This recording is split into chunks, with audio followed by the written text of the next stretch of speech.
World's first 32-megapixel pop-up selfie camera.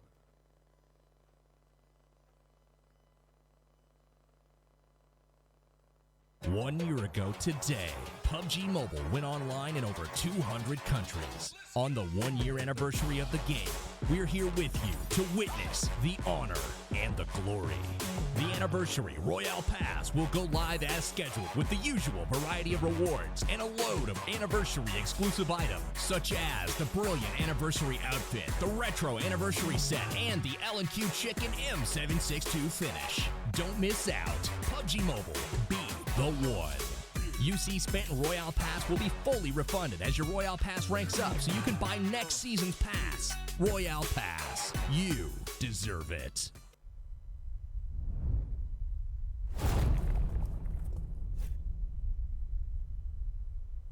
Oh, car, wait, he's rushing for the car. Let's go, baby. And he does get shot. What a snipe. We'll be going down now. It's 3v2. Can they turn it around? Can they do another clutch in this first game of the PUBG Mobile Club Open Imperium? So I'm going to go down once again. They do swipe the squad. On both sides though, this is a pretty even matchup. They do actually lose Danish and Man on the side of BNT. Bilal also gets taken down. Russian, they can't save him. I'm sorry, Madu, but you're going to have to go down. They lose the drive, the car explodes. And will this be a team squad wipeout? It will be. Atsavera is going to be the last member remaining on the side of Team ABBA, and he will get shut down. That's a team swipe going over. And Punt, he's going in, and Mikasa/Tulkasa, and gets the finishing blow on top of the Merge, trying to find another kill on top of Magento. He does get him down. He gets 3 kills for himself. Adele. Not ready to fight that. He's just had his grenade cook out and just get shot down. All Cerberus. There's still gonna be whoa. Don't be put back up right away. We're gonna have a fight going on for Team Eliminate. And they do get AST on the ground. 1 member down, making a run for it. Run, baby, run. Yeah, sorry, gonna be on the back side of Team AR. They do unfortunately get taken down. Anyway, as we do see, 17 remaining, 23 live, maybe that was the wrong moment to take. We are seeing CJ going in, getting that clutch blow. We were saying, in yet to not cross the road ball, you will get run over. And that just happened there, but with guns, so it was good. He gets 1, gone Destro, he can do it, he gets 2, can he find 3 in a row, baby? Oh, look. Shall I go for the back, get it? Oh no, he knows what's going on, he hears the footstep, and he gets right now, look, from behind. Destro clears up, Bandit trying to break in right now, gets a few shots, the match is now over. Down, why would you rush it? And look at the one! See ya later, Magenta emerging down. That smoke is still low. Nice player still alive, gets a shot, nicely done, Bandit. Pretty spicy, pinning down to make Vianney just gets a snipe with the mini, good job. Looking, is he getting into what is doing, shot? What is, he do that?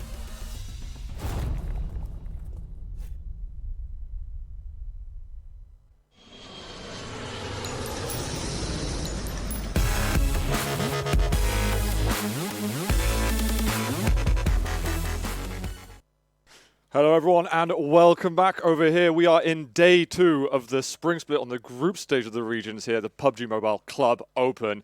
We can get started with groups C and D. I'm Zoot, I'm joined by Toby, and we'll be taking you through all of the action today. And we've got some special guests arriving on the server. We have got Team Sol before us. Everyone's been asking for them. Where are they? When do they play? Where is Sol? Well, I mean, they're right here. They're going to be playing today. Yeah, I mean, they've got a huge fan base. I know Mortal has acquired many fans. He's got tons and tons of subscribers on YouTube. Yeah. He's been founding a lot of the styles and the finger techniques that the players in India use today. So it's hyped me up a lot to see them play. I can only hope that it's going to transfer to the server and we can get something reminiscent of Hydra, or possibly, you know, way beyond that, considering the amount of fan power that they've got behind them. Yeah, Hydra had a really good showing yesterday, and I mean, if Sol today can do anything just close to that, that would be very impressive. We see the point system here and the rules overall, and we talked about this yesterday, how it's very placement friendly. What was it? We had a 3rd place team after 3 games with 3 kills. Well, like they're tied with 15th, but it was just the placement points that mattered. Exactly. And we saw some interesting techniques, snaking around in the grass.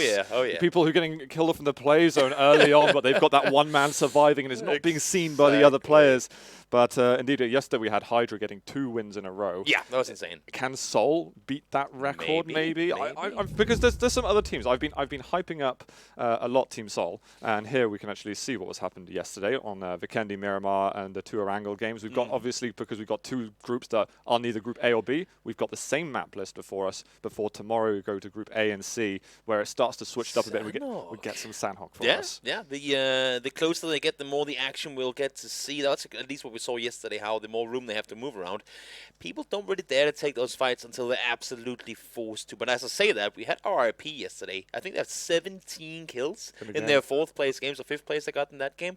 I mean, we talk about everything being placement points, but that's a ton of points too. Yeah, exactly. And here you can see the schedule that we've got today over the next 3 or so hours. This is the action that we're going to have. I was talking about the teams. I know that we've also got the likes of Maximus Alpha and God's Reign that have got some experience at the India series. There's player Torpedo in the team coming soon. He used to play in the Terrifying Nightmare, I believe, last year in the Star Challenge, and they won that. So I wonder if coming soon are going to be decent, but it also strikes me as a team name that is like, maybe there's a sponsorship on the horizon. Oh yeah, that's. I mean, you have those like not signed yet, by the way, like all those sort of team names you get every now and again. Like searching for like need sponsor or something like that. Yeah, we'll see. And especially if someone's got some experience winning lands, then by all means, you can absolutely go. For sure. That's a huge thing to add to the organization. But I mean, you see the list of teams right here in all 4 groups, as you said right there before. Suit. It is Group C and Group D that we'll be playing today. Correct me if I'm wrong. I'm pretty sure I'm not. Yes. And then here you can see the placements from yesterday.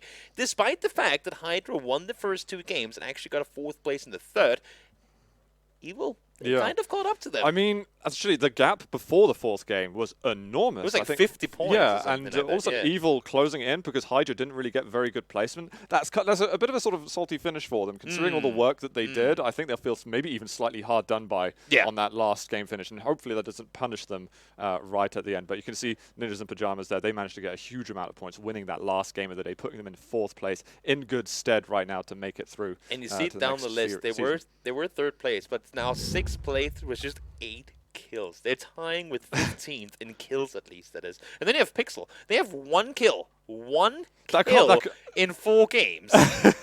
And they're still somehow in 12th. I mean, these placement points, they're so crucial to these guys making it out on top. Yeah, completely. There was actually another team that struck me that from the past is apparently an ex-Microsoft gaming team.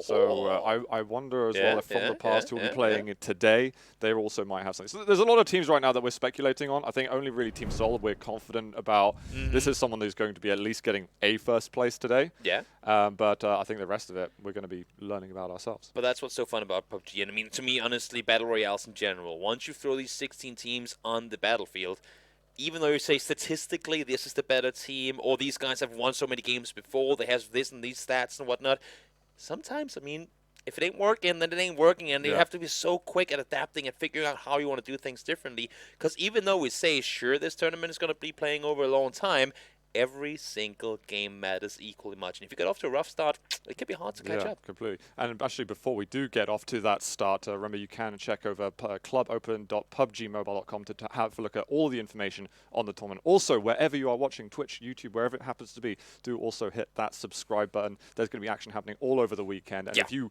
are enjoying these teams, then next weekend is going to carry on as well. Yeah, and all the games are saved up there too, right? So if you didn't get to watch yesterday's games, or if you can't make it tomorrow, but you won't be here next week, you can always jump on YouTube and watch the videos back. I know from the Indian tournament that we're doing here, I think it was something like over 1 million, like 1.6 million views from yesterday's games already. So there's a ton of people sitting out there just watching these games. I mean, shout out to the Indian scene. It's huge. It's massive. Absolute force. So you guys are unbelievably cool. So we're looking forward to presenting the games to you. And it's making me nervous. I hope I don't get nervous so many people. no, I should be all right. The pressure is on. As long, you know, now I don't want to curse Team Seoul, because every stream I was looking at in the Club Open, everyone's like, Seoul. It doesn't matter what language they're looking in. It doesn't matter what regions being broadcasted. Everyone is asking about Team Seoul. I mean, yesterday, your prediction for the day, or the teams to look out for, is at Hydra. They ended up winning the first 2 games. So I don't think, like, you're not the curse caster. Yeah. You know, sometimes like, oh, let's see him do well, and they do bad. They're those casters. That's me, by the way. Maybe this is like my special place here from the Kiev studios, because I've definitely cursed teams in the past. Yeah, that's my thing as well.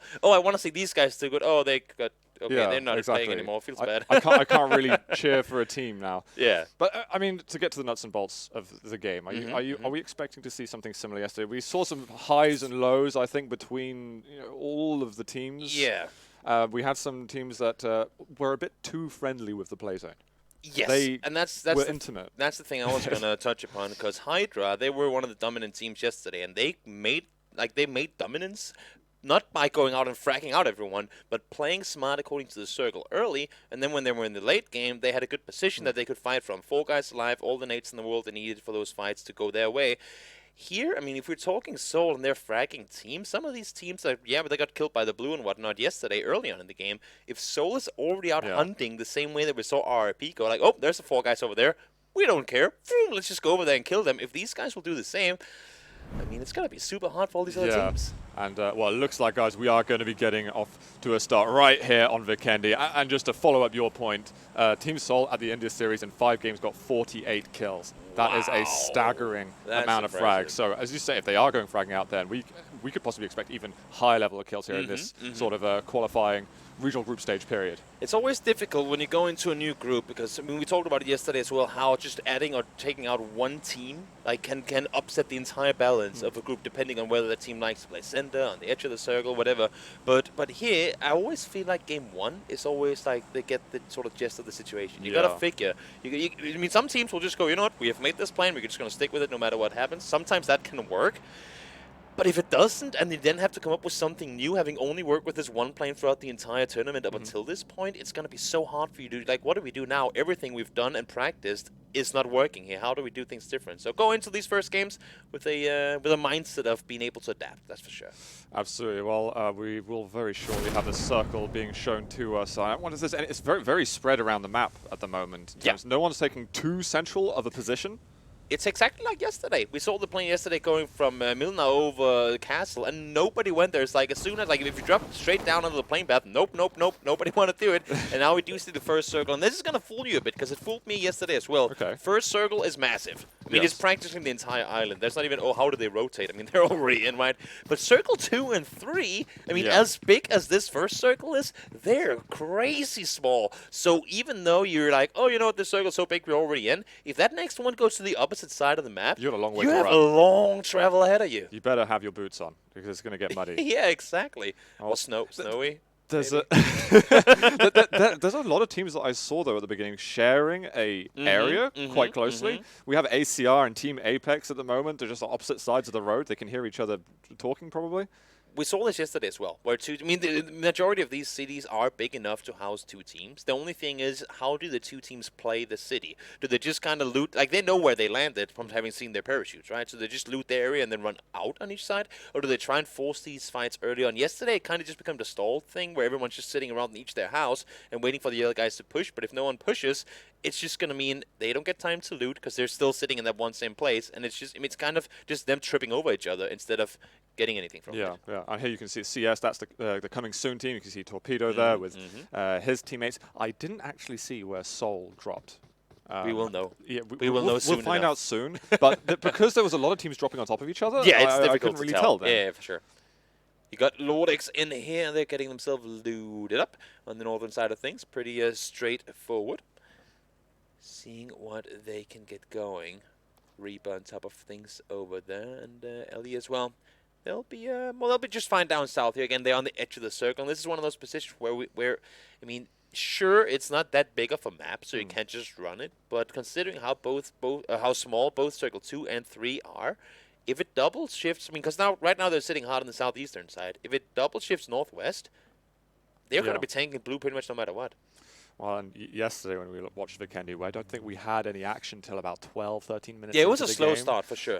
It feels like it won't be that long, just given the amount of teams that are sharing a close space with each other. Yeah. And I don't know if there was any fire done unless someone jumped out of window. But Cross is half HP already, so clearly. Hopefully not self-inflicted, but it looks like they're more than aware of each other at the moment. And of course, we're in the third person. These guys are going to be able to get views from a decent distance, a safe view as well, safe information. And this we see right there is also what keeps people from going aggro, especially in cities early on. If you don't have the vest or the Kevlar, or the helmet even, to make that push across the road, you know the guy's going to wait for you. You know he's going to shoot at you as soon as you get get out on the road. And with no vest, these SMGs or ARs, whatever you decide to use, they're going to melt you down in just a matter of 1 or 2 seconds. Skull and the God team there also sharing space. I mean, it's everyone's neighbors. Everyone's friendly. No one's making noise. There's no noise complaints. You don't have to call the police. I mean, everyone's carrying guns around in Denmark. I know Soul. that wouldn't be a We see good Soul. thing. Oh, we do see Soul, and funny enough, they're already shooting Mortal with the 4x attached, trying to see if he can get down a kill into one of the guys on top of team number 5, but not quite the case. This is the fan favorite. This is a guy that I mean, I'm really excited to be watching, and I think anyone who hasn't heard of Team Soul, first, shame on you, and secondly, Mortal is definitely the player to watch, I think, at the tournament. Thing here being, you can see it right now as well, their 2 remaining teammates are not with them, so they have to figure if they want to go really aggro on this, just 2v4, because they have not seen the last 2 players as far as I know. Now the push does come in from the side, and Viper gets the first knock of the game. Viper, he gets all the props just there. And Mortal is in decent enough shape. He'll just need to get a little bit of boosters up and he'll be absolutely fine. But Viper still scouting out, seeing Deeksy over the side and seeing, oh, it looks like they're just running away. It's like, are we going versus Soul here? Yeah, let's leave. That's what I was get thinking. the hell out of here. That's what I was thinking. I was like, because, I mean, initially they won't know who they're up against, obviously. But as soon as they see it, Soul's like, yep, nope, let's. Okay, so there, let's just go to the opposite side of the circle. We value our lives. We don't want to be 16th because if you're 16th, then you get no points at all. And if you're 16th, you probably don't have any kills either. So yeah, definitely leave. Exactly. So although they are on the hunt, Tommy gun in hand here, not the weapon that's I mean, you see Tommy gun and shotgun, not a combination of weapons you see used too often. You opt to go for the better SMGs or at least some ARs in there, snipers as well. But these guys are just hunting. Is he saying he's just like, is everything okay? Yeah. He's down anyway. Here, so I think, yeah, he's like, teammates, leave me. Leave me. Yeah, there's no way in hell he's gonna get rest.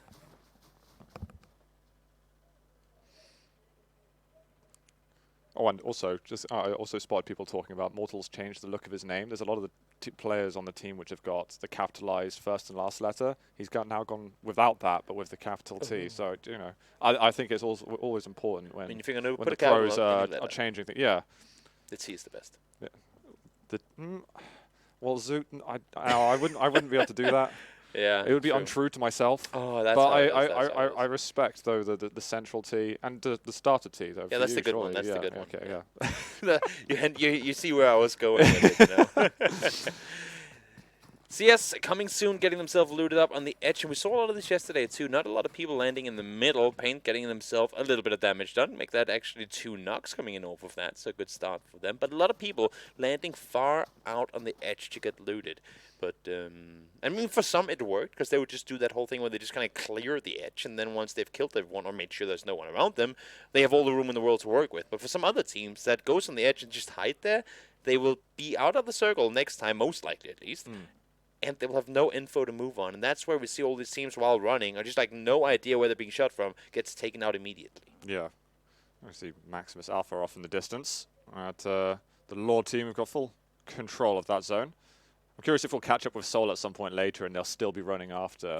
Still be chasing. Where did they go? Yeah, exactly. Yeah. Oh, here we go. We've got Pain Esports by Ethy.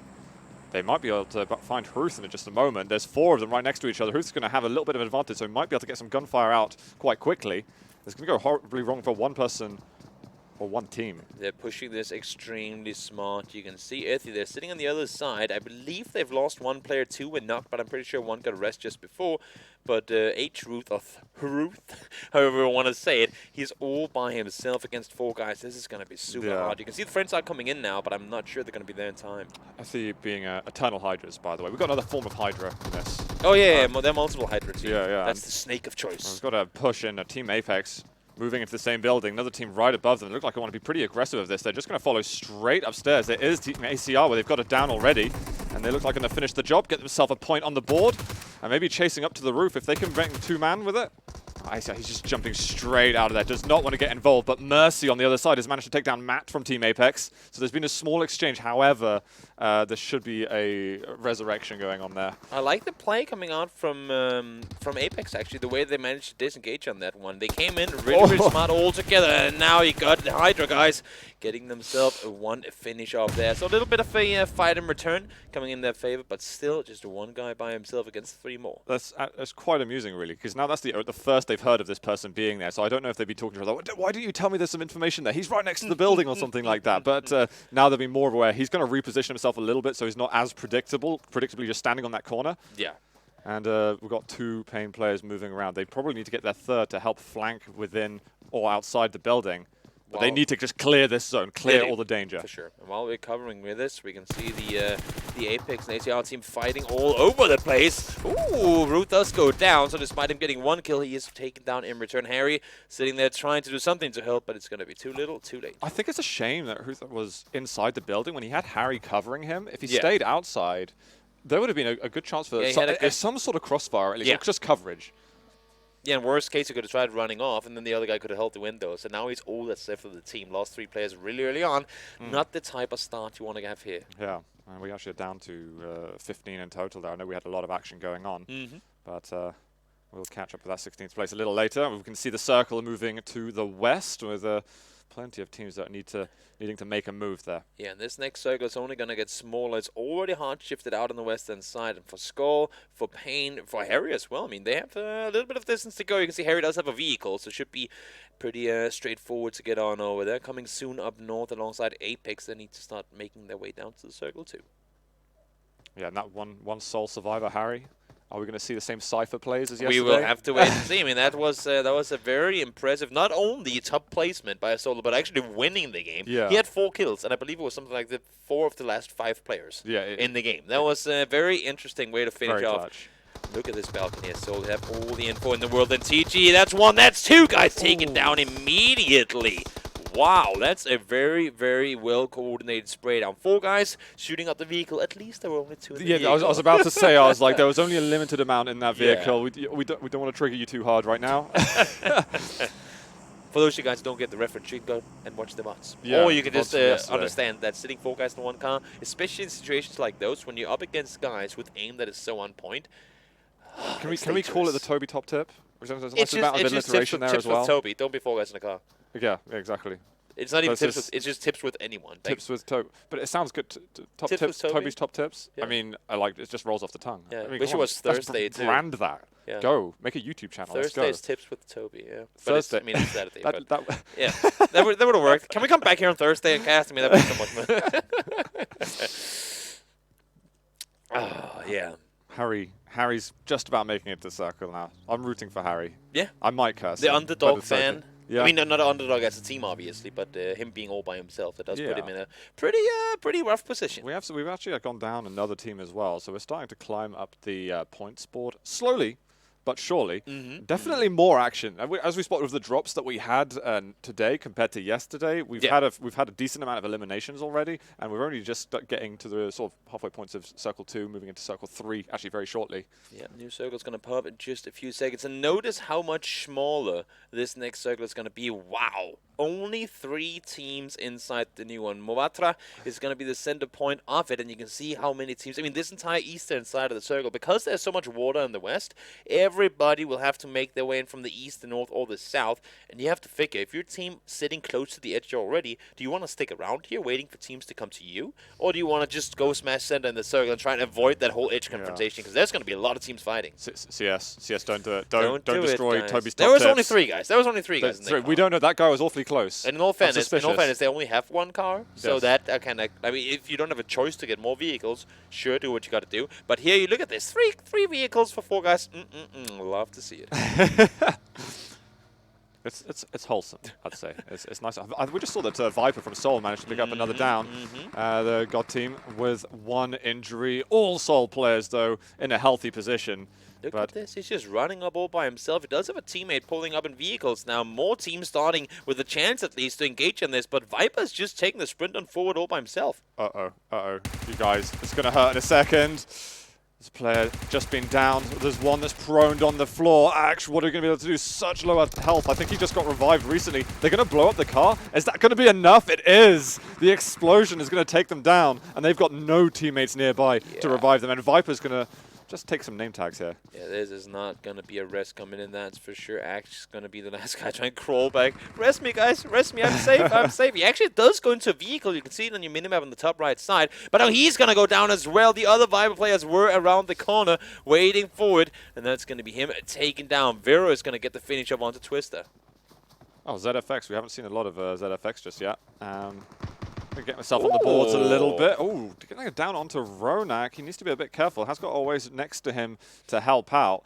But I'm sure Seoul are going to be calling over their teammates again, and they might need to regroup as a unit. Yeah. I mean, you can go greed, and again, with the amount of sort of prestige and level of play they came into this with, it might be a bit, maybe a bit overconfident. I don't want to take anything away from them because they've been doing extremely well so far. But I mean, by every time you go to a new league, the level gets higher. We talked about it yesterday. I mean, you are going up against some of the best teams in India. And when you are the best team in India, you're also just your presence is making everyone else better because they're all going to try and replicate what you're doing. They're all looking at you as a model of how they should be playing their game. So the competition's going to intensify at every game for them. It's only going to get harder, even for some of these top teams. Now, coming soon, they finally get themselves on the points board, at least with a knock. Not sure if they'll be able to get the finish off immediately. Everybody making their way on into the circle. New one is going to pop in just a short moment, and it's going to be interesting to see how we headed further out to the water while we go back in on land. Yeah, I'm curious if that zone is going to, share that much space as the water. That's a lot of water right there. There's and it's still going to do that. It's pretty much going to go dead center. There's a whole bunch of teams who are well within it, but there's some on the outskirts. I've got Harry down in the south. Shout out to Harry. He's taking it ever so cautious. And then again, I mean, for all these teams, especially in the snow maps here with so much foliage and stuff you can hide around in, I mean, if you're a solo player, might as well just want to play it like that. But look at this now. LEFP getting their push onto Wards is coming soon, and they're all by themselves here. He's going to go in. This player's right next to me. He's just going to go for the spray down. Looks like he was trying to get the down player first, but never mind. He is just going to pick up everybody. Quick little double. Even if one was down at the same time, it's no problem whatsoever. We've got Viper outside there being injured. Actually, the Soul guys are hurting a lot. That is going to be Team India that are getting a couple of frags and very important plays. Ronak does fight back a little bit. There are 2 players still up for Team India. I wonder if Seoul want to try and finish this engagement. Ronak is up the hill all by himself. You saw his teammate drive around the backside. Now he is coming in here. You see him right there in the corner on each side of the building. They heard the footsteps, obviously, so don't want to overcommit to anything. Now the push does come around this side. Does he spot him? Yes, he does, but he goes down as well. So Ronak is going to be all by himself. Do the Soul players down completely? I haven't seen Mortal on the board just yet. I think Mortal might still be up. No, he got finished off early. He got finished off early on? Okay. Sure. Yeah, I think it's only Ronak left alive. Well, this spells a bit of bad news for Seoul at the beginning. Maybe this occasion there is a little bit of a curse that I created, but... and that's what I'm saying, too. We have so much water in the circle. These teams are forced to be close to one another. And if you overextend these fights, if you take too long to finish off your opponents, believe me, other people will come around to try and see if they can get the better part of you. Because what team do you want to get eliminated early to have a better chance of winning? That's going to be the top team, to not force the fights with them later. Oh, Harry, he's on his own. He's going to find Viri from ZFX in a moment. Does he want to get into a fight, or does he want to just hide carefully? Do they know that he's there? That's the question. I'm not sure if they're the ones that are fighting at the moment. It looks like Viri's just moving away, kind of unaware. Yeah, there it is. He's just in the back of the trailer, and he's happy to be left the hell alone. Yeah, I mean, he's inside the circle, so he's not in a hurry anywhere. Max now up against ZFX. They've been fighting a whole lot this game already. 3 kills so far. They got 1 knocked, and the guy finished off already. So King alongside Viro all by themselves. Could you say he's not in a hurry? Just get it. Sorry, moving on. Piano guy down as the Maximus Alpha. They're trying to finish him off a little bit just to secure themselves a point quickly. They're pretty much outside, so they've left the comfort of their zone. At least the majority of the team. And when they're playing it smart, the Maximus team, they're sitting in a good position and they're not doing what we've seen other teams do. Like here, everyone committing to one building. You're limiting yourself so much as far as info. Sure, it's good. Should a team come pushing on towards you that you can be close to one another, but you need to get that info, the recon on where all the teams are. Yeah, now that the circle's getting pretty small, I felt like we had action early on, but we've had a kind of a dead spot in the middle. We are building up to a pretty intense moment right now. There's going to be a lot that will be happening. I mean, normally the Circle 4, Circle 5 shift is where everything goes chaotic, but because we lost so many players early, that leaves so much more room for these teams to maneuver around. So that's going to obviously be the case here now. Skull, 4 guys on their stomachs, checking out the ground. Yeah, all of them actually proning around inside the same warehouse. Limited info they'll be able to obtain, but sure, they're inside the circle, so why would you stress about going anywhere else? And we've got Pain Esports, just need to get in. It's going to start stinging a little more. Slight northern shift, though, from the center for the circle next. There's a lot of teams. Harry, I'm curious, how's Harry going to negotiate his way further forward? Lord as well, though, just across there on the outside of the circle. And I think it looks like they want to make a bit of an early move. Small engagement happening between Pain and the Lord team. Yeah, and you have to figure out how you want to move about this. They're not inside the circle. Do you want to leave this fight, try to get inside the circle, and then take the fight there? Or do you want to force the fight now and then hope that it's going to be over quickly enough that the circle won't start moving before you can start But yeah, as long as you don't get that tunnel vision. We saw it from RIP yesterday. That sometimes they got a little bit distracted, and that hurt them a fair amount. Oh yeah, it did, because we are reaching the point now with Circle 5 closing in soon that these circles are going to start to do quite a bit more damage. Yeah. So and they're moving in from rather fast too, so you don't want to get caught on out there in the blue. Skull, they have decided to leave the warehouses. They've gotten up on their feet, making the move on forward. You can see right now, Pain, they're taking so much damage from this blue. And there's nothing you can do. She's down. There's Ronak up as well. We have lost another team, I think. Yeah, Harry went down. Harry went down. Oh, Harry's down? Rest the pepperonis. Yeah, yep, that's how it is. I'm sad. But not as sad as Soul could be. A Soul will be looking for a better placement, I think, than purely the top 10. So Ronak will definitely be having to prop his teammates up on his shoulders. There's going to be one of the Pain players actually getting taken down by the play zone. We saw a little bit of that happening yesterday. We want to see less of that today. But so far it has been less, so that's fine. Oh, this could help Sylveston moving in, possibly to the Maximus household. 2 guys waiting just around the corner. Do you have a nade? Do you have a flashbang? Do you have anything working in your favor that can help you make that push easier? Would be smart to use it now, but the way that he's positioning himself doesn't look like he has any utility available. I think Ronak might be pinned down. It looks like he's been spotted. Well, he does have a Molotov. Might as well want to toss it in there to make some room for yourself.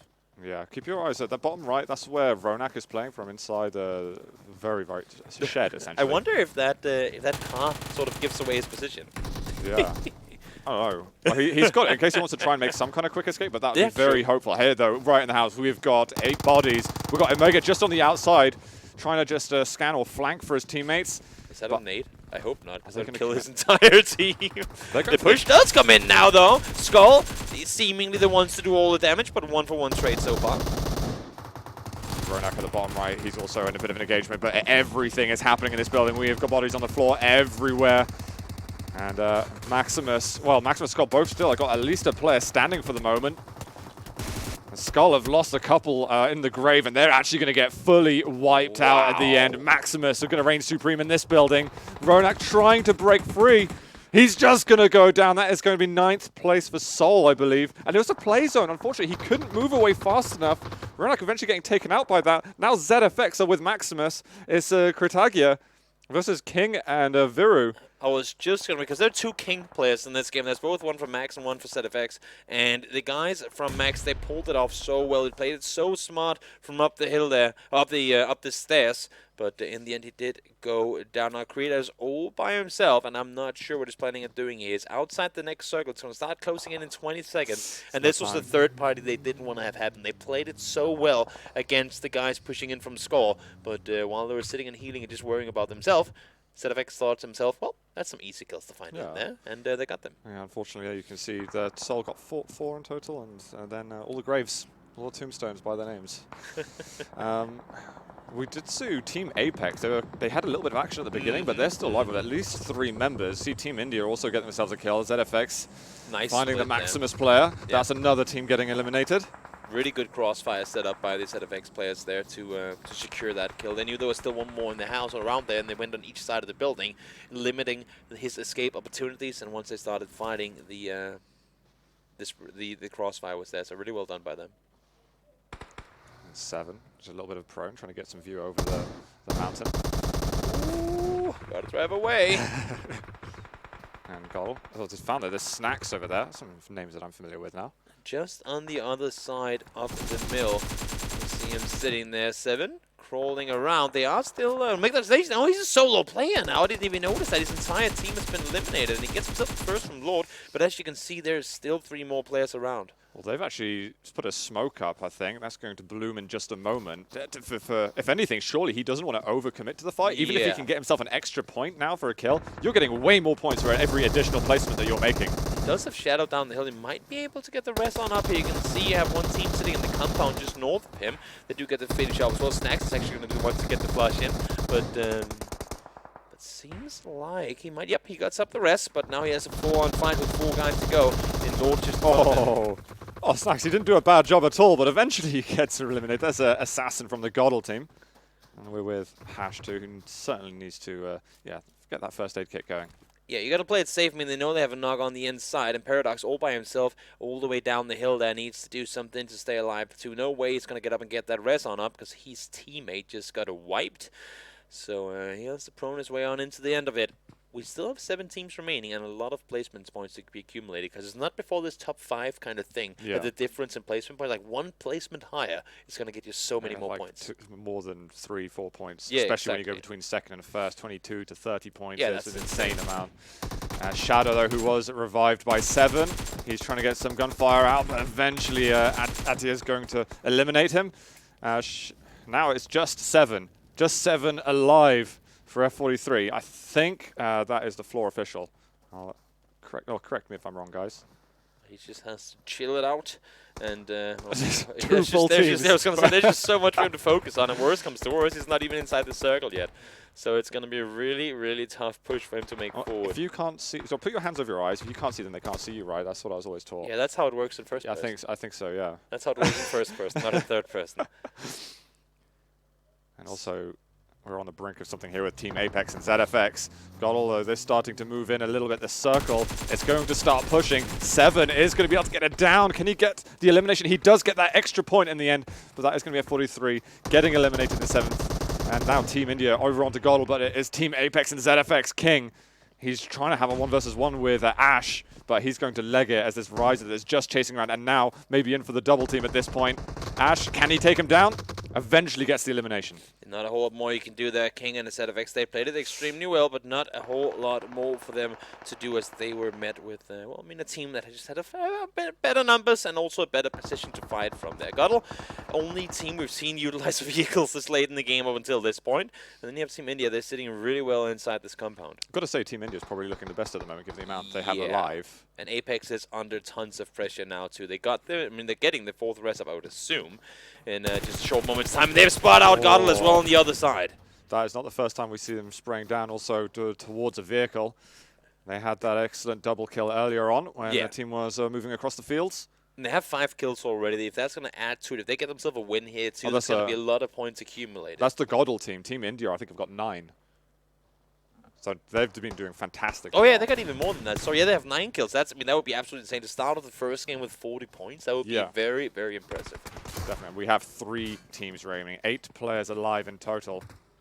And Team Apex definitely challenging with Team India and Goddle. Now there's going to be Assassin going down. We can see actually Ash getting himself another kill there. Team Apex, though, have just 2 players remaining. They're so close to Team India. All of the utilities raining in. There's an incendiary on the floor. Are they going to have to move apart? It might barely be covering their feet. Health will slowly trickle down. Kratos will pick him up on Ted. It's just Ash alive, and it's just the 2 teams playing against each other. Can he do anything? He managed to pick off 1. There's Kratos towards the left, goes for the flank, picks off 1 more. It's a 1 versus 2. Is there any more that he can do? Health is so limited. They just need to rush him down, get a flank going of some sort. This is where the TPP advantage becomes real. You can stand behind that tree, you can see them pushing around towards you, and in the end there's not a whole lot more you can do more often than not. Does never help it, and he will go down. Team India secures the win with nothing short of make that 11 kills. Wow, really, really well done from them. Team Apex, I mean, look at Ash. Ash got 8 kills overall. Absolute star performance from Ash, getting tons and tons of work down, and, you know, almost making that 1 versus 4 a reality at the end with the 2 downs. And that's the thing. I mean, especially in third person, once you have the circle coming to you in these late game scenarios, that's where you're in a situation where even though you're outnumbered, if you get the benefit of the circle to finish things off, there is no saying who's going to win, especially when we're seeing players play at this high level. Yeah, I guess the elephant in the room at the moment is that Team Seoul is not within this top 7. Well, I mean, that's what I was talking about coming into this. Right now, they are playing a better league than when what they did coming into this tournament. Like, they qualified to get here. That sort of pushes off the worst teams. I guess you can be honest and say that. And if they want to continue going smash mouth on everyone, I mean, we talked about it yesterday as well. If you take a 4v4, maybe unless if you're Seoul, you cannot take that 4v4 expecting to have everyone alive after. You might lose one guy, you might get a guy knocked, you might lose a helmet.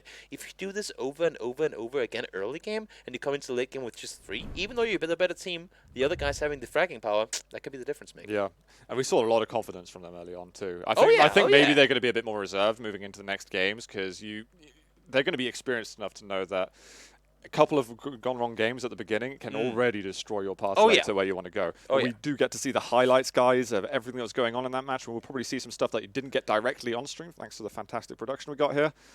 And this is the bit of the manic moments in the building. Team Apex, but Ash again carrying his team. We talked about yesterday how this map in particular is so based around compounds. Everyone's sitting in a house. This is just push one compound, push the next compound, push one compound, push the next compound. Now we're moving over to Miramar. Somewhat the same story, but there's so many more open areas. There's so many more fields you have to fight around. Your compound becomes 2 hay bales all of a sudden. I mean, it forces you to take fights completely different. You cannot just prone around, hide it out, and wait for them to come to you. You will have to move around yourself as well. Yeah, and their size is going to be massive, hopefully. Well, I feel like we were good with the play zone in this one. I've generally got no comments to make about it. There's only one guy that went down, and he knew that he was... I mean, he just sat down and then he was like, yep, I'm not making that. Ronak, I think, has some misfortune getting caught out by that, too. If that was who we were referring to. Yeah. It's unfortunate, but sometimes there's nothing you can do about it. It's those early, like those zone 1, zone 2 movements where it's like, okay, really. And it's again one of those, do you want to prioritize taking these fights and taking the kills, knowing that you might be on the edge of the circle, coming to the next one, and then if you spend too much time fighting or doing whatever you want to do out there, should it shift away? And we were in like circle 4, circle 5, once it hit the city. If you're sitting around on the edge for too long, you're going to fall short. Yeah, completely. Do you want to shout out as well to Vivo as well, the official sponsor here for the PUBG Mobile Club Open. Massive thanks to them. I want to also remind you guys, wherever you're watching, YouTube, Twitch, do also hit that subscribe button. There's so much content that is happening. And really, despite that we've had quite a lot, we've had lots of qualifiers, lots of games, and we're having the group regionals, there's so much more to go. And that's what people might not know if you're sitting out there only supporting your Indian team or whatever the case might be. This is global. Yeah, we're talking America, Europe, South America, India, I mean Asia. This is huge. So if you're into PUBG in any aspect, whether it's being PC PUBG or PUBG Mobile, jump onto that YouTube site, go on to club, open.pubgmobile.com, and there's content for weeks. So much, so much. And yeah, I mean, part of the whole $2.5 million prize pool that we're getting across 2019, that's pretty unbelievable. Yeah. And that can make a huge, huge difference to all of these players who are gunning so hard for those victories, those qualification points too. Exactly. You can see right there, you got the link in the bottom if you want to jump on in there. I mean, if you're a team that is looking to improve too, these teams, respectively, both the ones that we're seeing right now in India, the ones we'll see from Europe and America later on today as well, they're the best of their region. There's a reason they've made it to where they are. And these guys, I mean, if there's anybody you want to learn from, that's the best. So if you can sit and watch these videos, see how they move around, see how they take the fights and whatnot. If you're sitting out there trying to improve, what better content can you get for doing so? Yeah, quite. I'm going to ask a tough question right now as well, because we've been hyping Team Seoul a lot. Team Seoul didn't have the best start. Is this something that? Are you writing them off right now, or do you feel like we have not had enough chance to really examine their shape in this month? They were fighting all the time, and they got third-partied. I mean, that's how it is. That's PUBG for you. If you take the fights too long, if you focus like tunnel vision in that one fight without having one guy looking in the back trying to figure out where people are coming from, that's why I said it. I mean, even the best team can go down in a firefight. That's what I love about PUBG. The team that on paper might be the best, if they go too aggressive, if they go over-aggro on people, there's no saying what's going to happen. Yeah, and I guess we have a sample size of about 12 games for each team. Yeah. We've got groups C and D that are facing off against each other today. And then after we hopefully will get to see that Seoul versus Hydra matchup, which is going to be next weekend. It's going to be scary. So, unfortunately, we don't get to cast it, which I'm sad about. But you know what, guys? We will be casting again in just a few short moments. We'll be heading over to Miramar here in this group stage regional. So, guys, see you in just a few.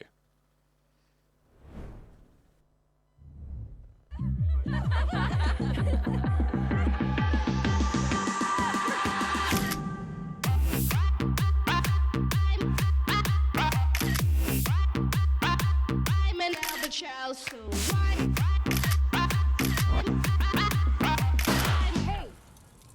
where's everyone?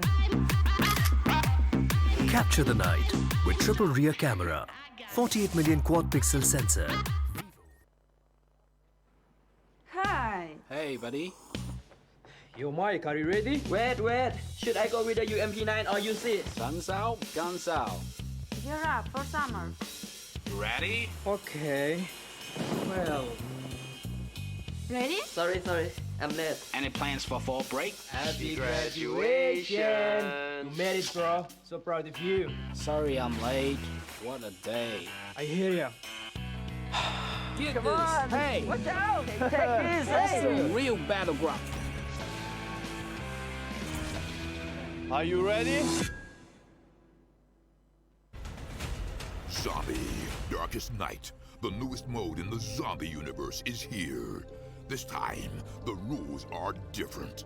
No more parachuting, as players will be placed at random locations on the map when the match begins, and there is no single winner. Players must work with their teammates to spend one long night in the match and stay alive until the sun comes up.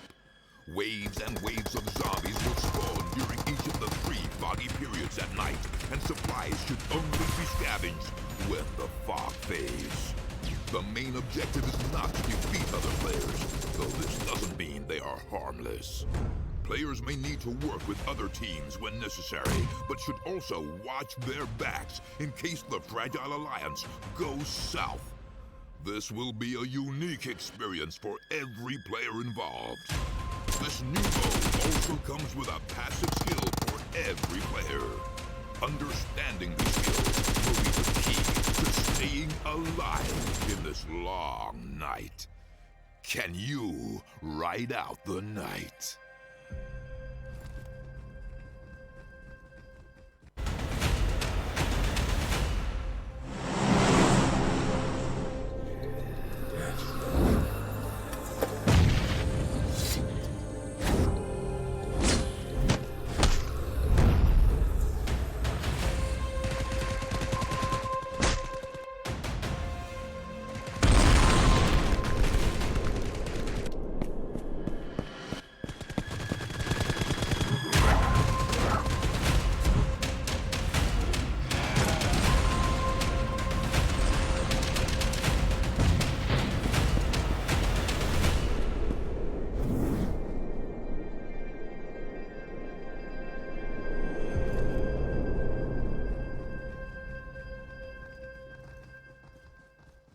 Do you play PUBG Mobile?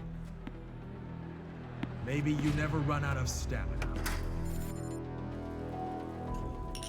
Maybe you're always aware of your surroundings. Maybe you're an amazing cook with the pan.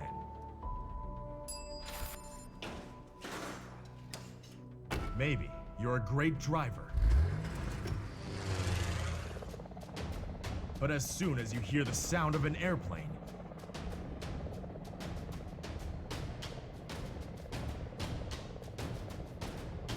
you get into the zone. In PUBG Mobile, you all come from different walks in life.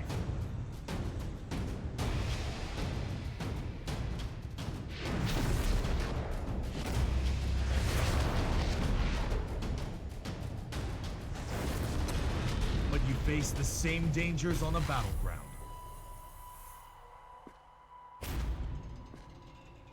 And you become friends. You work together to overcome the obstacles. This is PUBG Mobile. There's a number one in all of us.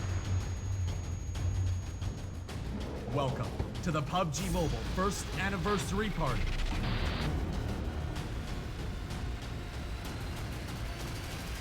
PUBG Mobile. Be the one.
Hello everyone and welcome back to the PUBG Mobile Club Open here in the Spring Split regional group stages. We are in the Indian region and we're moving into game 2. Team India, speaking of which, taken down map 1 with fantastic plays at the end. Yeah. Shout out to Ash though from Team Apex who had a wonderful scoreline. Yeah, 8 kills. Yeah, really, really good. And I think 2 of them happened right in the last final moments. I mean, he pretty much had more kills single-handedly than a solid 80. Speaking of the number, % of the teams had overall. So, very impressive performance. Not only to get the kills, but also get the placements off of it. Yeah, and there's a huge amount. Still, 22 points for his team. They've accumulated 30 points in total they would have got, so that is phenomenal performance from him. But Team Sol, one of the ones that we've spoken about a lot, have been engaging into the YouTubes and seeing what chat's doing, and there's a lot of confidence that Team Sol's going to come back. I'm feeling that confidence too.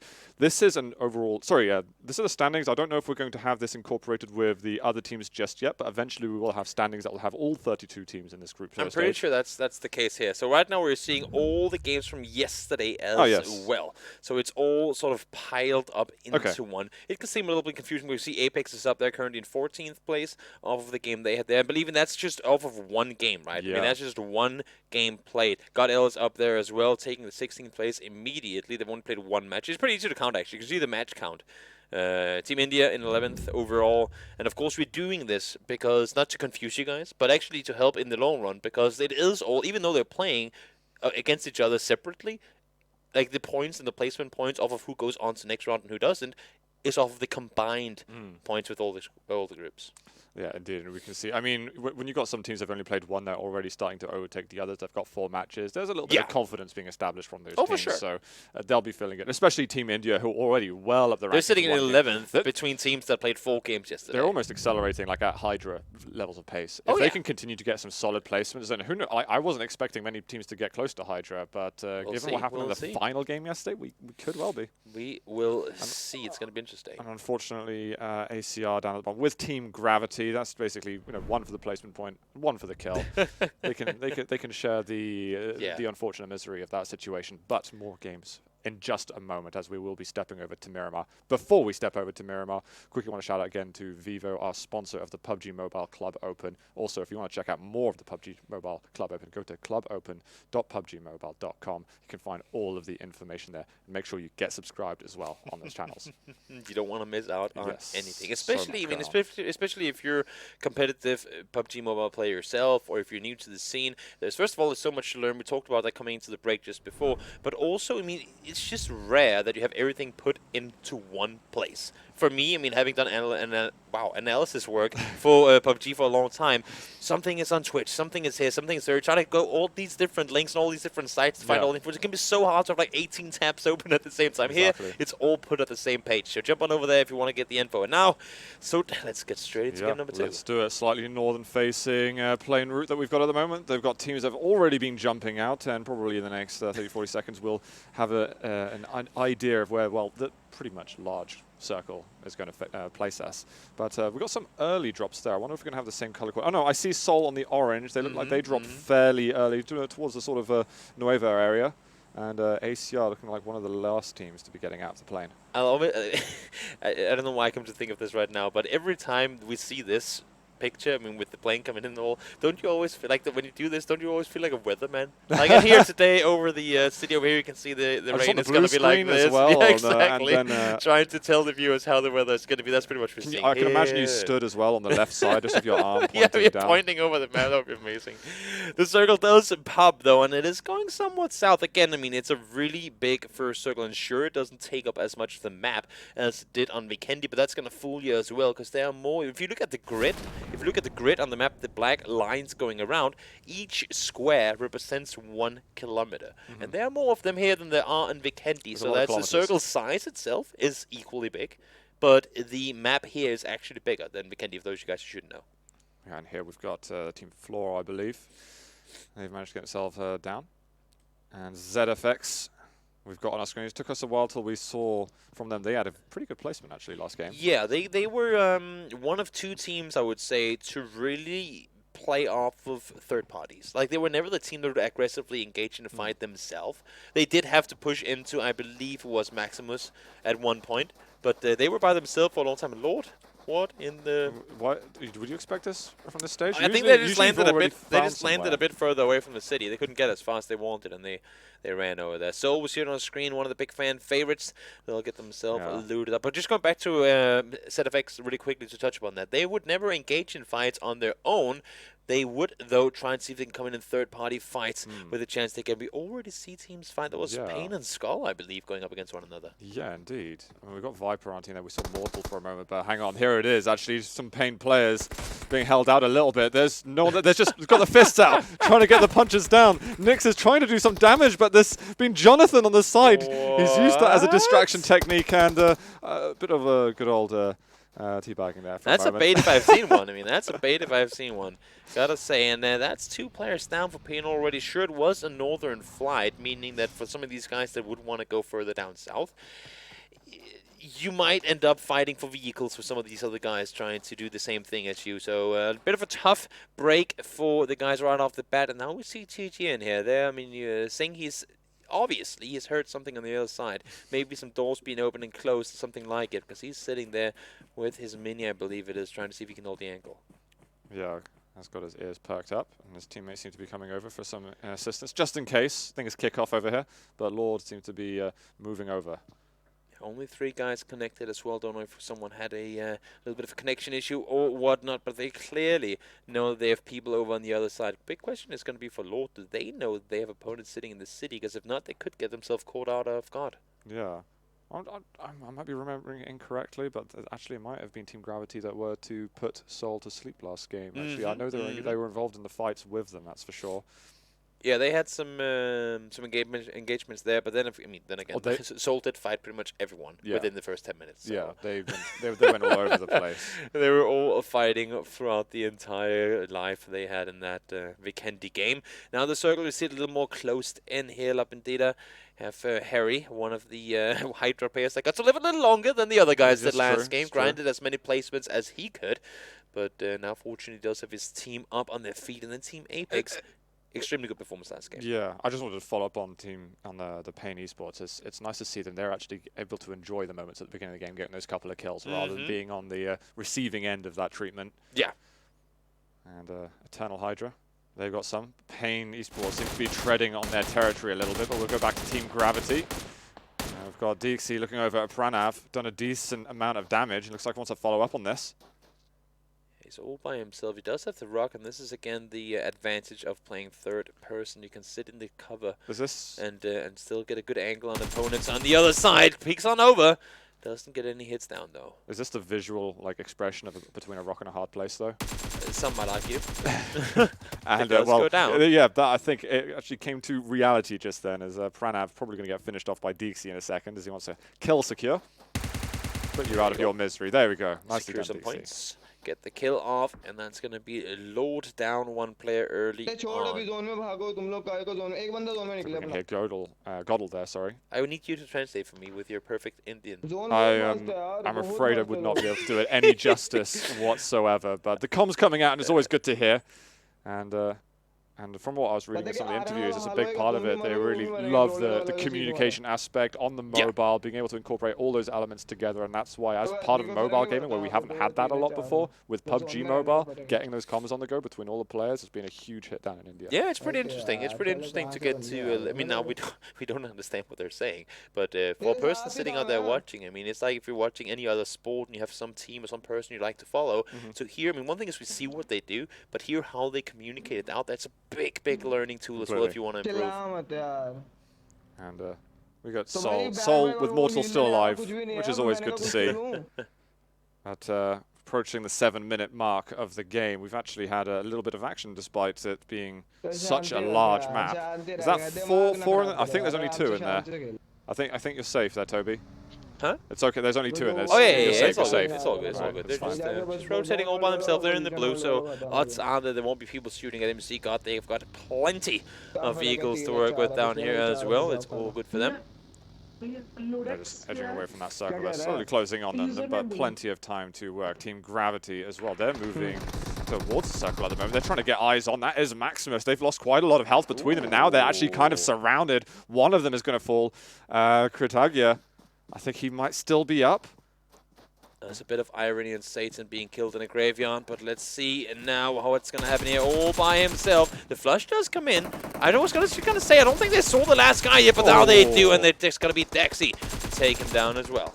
Yeah, I thought they were going to receive a casualty for a moment, having not spotted him, but they are safe and sound, getting themselves a couple of extra points on the board. We do still have 16 teams on the server. That could go down at any moment. Team Apex losing a player. We have got Ash on the screen again. I'd argue one of the MVPs of last game. Yeah, he had a really good showing. 8 kills in 1 game in that Vikendi match just earlier. Now we will have to see, though, with them being outnumbered. We talked about yesterday as well how it's important for a team not only to be good at fighting, but also to call it quits when you have to. Is it really worth it to stay here? Are we going to be inside the next circle? Do we need to take this fight? Do we have the info we need to win this fight? I mean, when do you stay? When do you leave? The team that is better at leaving the fights according, or probably, also more often than not, the team that wins it. I mean, I know when I'm playing, I'm never leaving a fight, but I'm also not competing for $2.5 million this year, so, you know, I don't have to make that decision. These guys definitely do. Yeah, it is a different story when you're up with some of the best of the best. Again, Apex out in the open again a little bit. We have got Soul. I have found the team Flawed over here.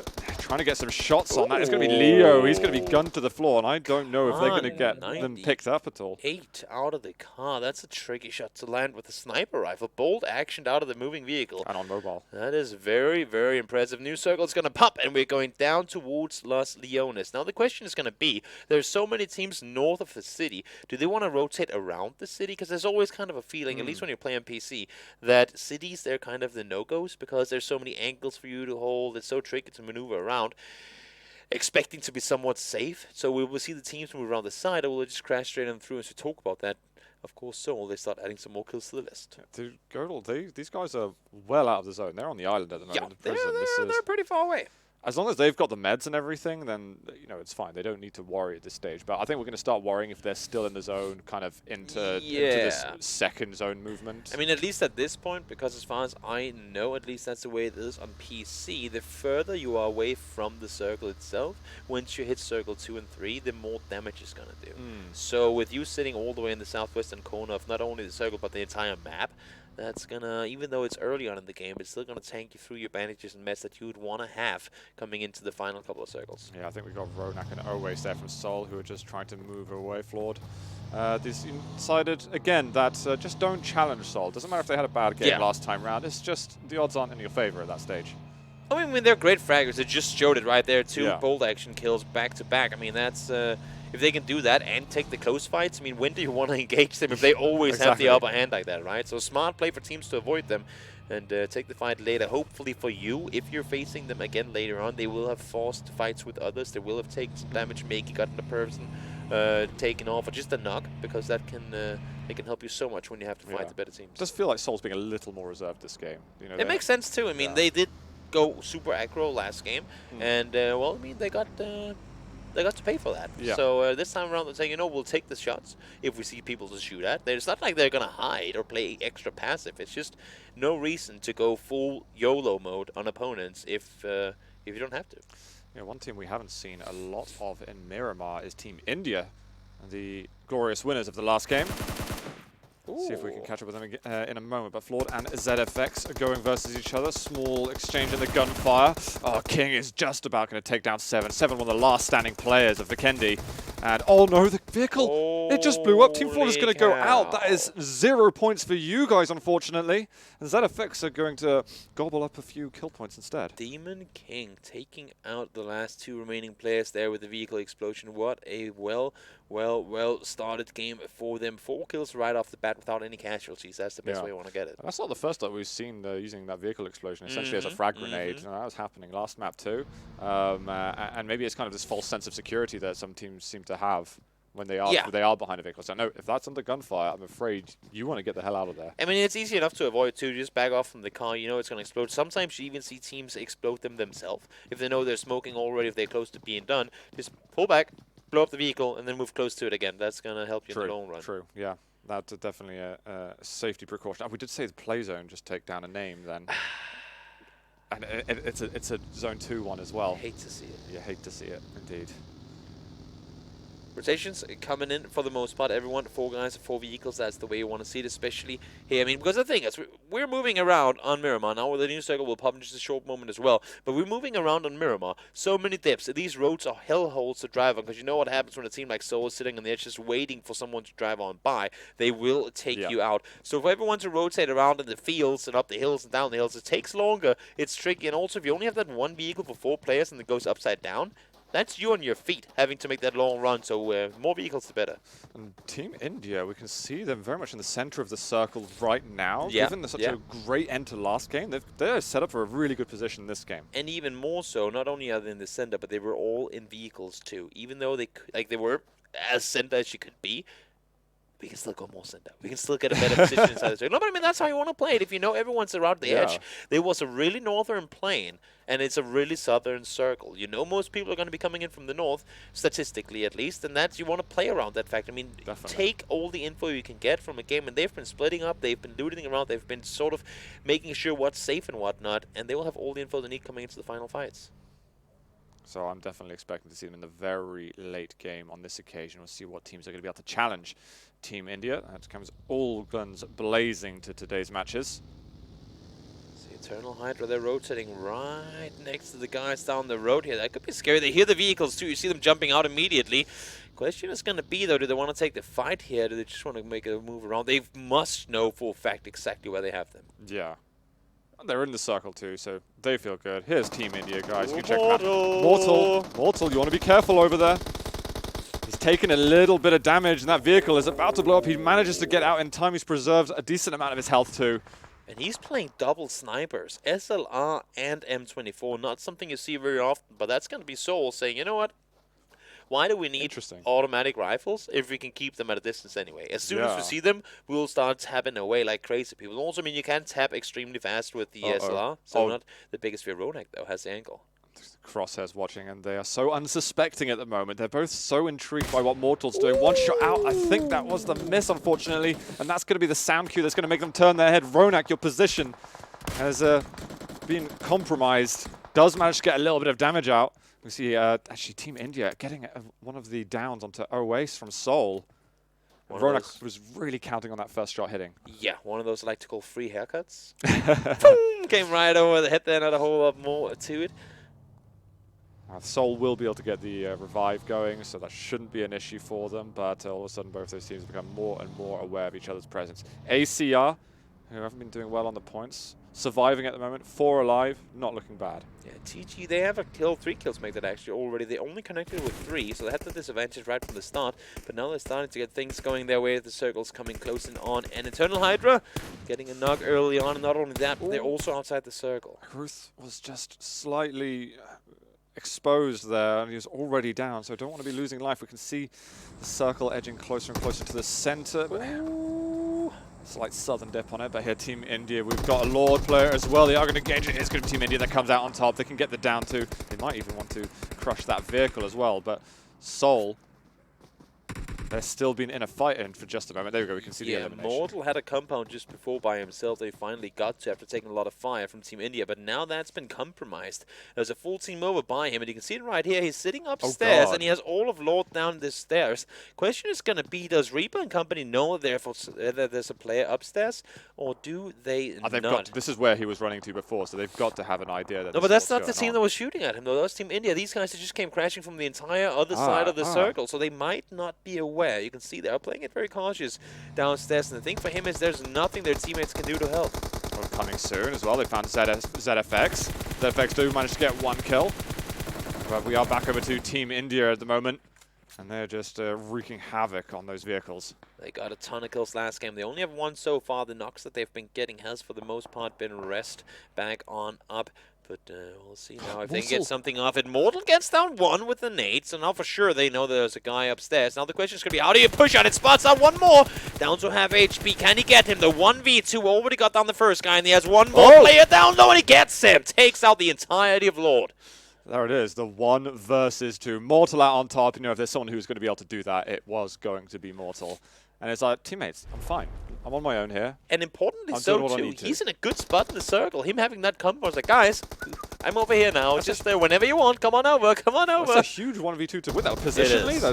That's so much for them. He had the element of surprise, so that first nade did come in really handy for him early, and that benefited him a lot. But that 1v2 there, to take the final kill the way that he did, really smart play around the smoke, didn't want to allow him to do anything there, and he made it work to perfection. Soul now, once again, active in the kill feed. Yeah, I think Team Gravity have been taking a lot of casualties. That might have been them going down entirely just then. I've seen a lot of Team Gravity dying. Ooh, Apex under fire as well. That's once again Team India. They're just shooting at everything moving. Yeah, Apex and India. Are you surprised actually the amount of action that we're getting at this stage? Or? No, because that's the thing. This is so open. You can see what people are playing around. One broken vehicle up there, one shack here, one shack there, one hay bale there. This is all the cover they have, and every time these circles are moving, they are moving right now. You can see it on the bottom line there, the blue line moving underneath your minimap on the top right corner. Every time teams are forced to move from these positions, everyone know where everyone is. And they just sit like this, hold the position, hope to be inside the next circle, and if they're not, as soon as you move, I'm going to start shooting. So that's how it is. You normally see these fires happen, or fights happen, as soon as the circle either pops, because everyone's going to move, or as soon as it starts closing, because that's when people are forced to move.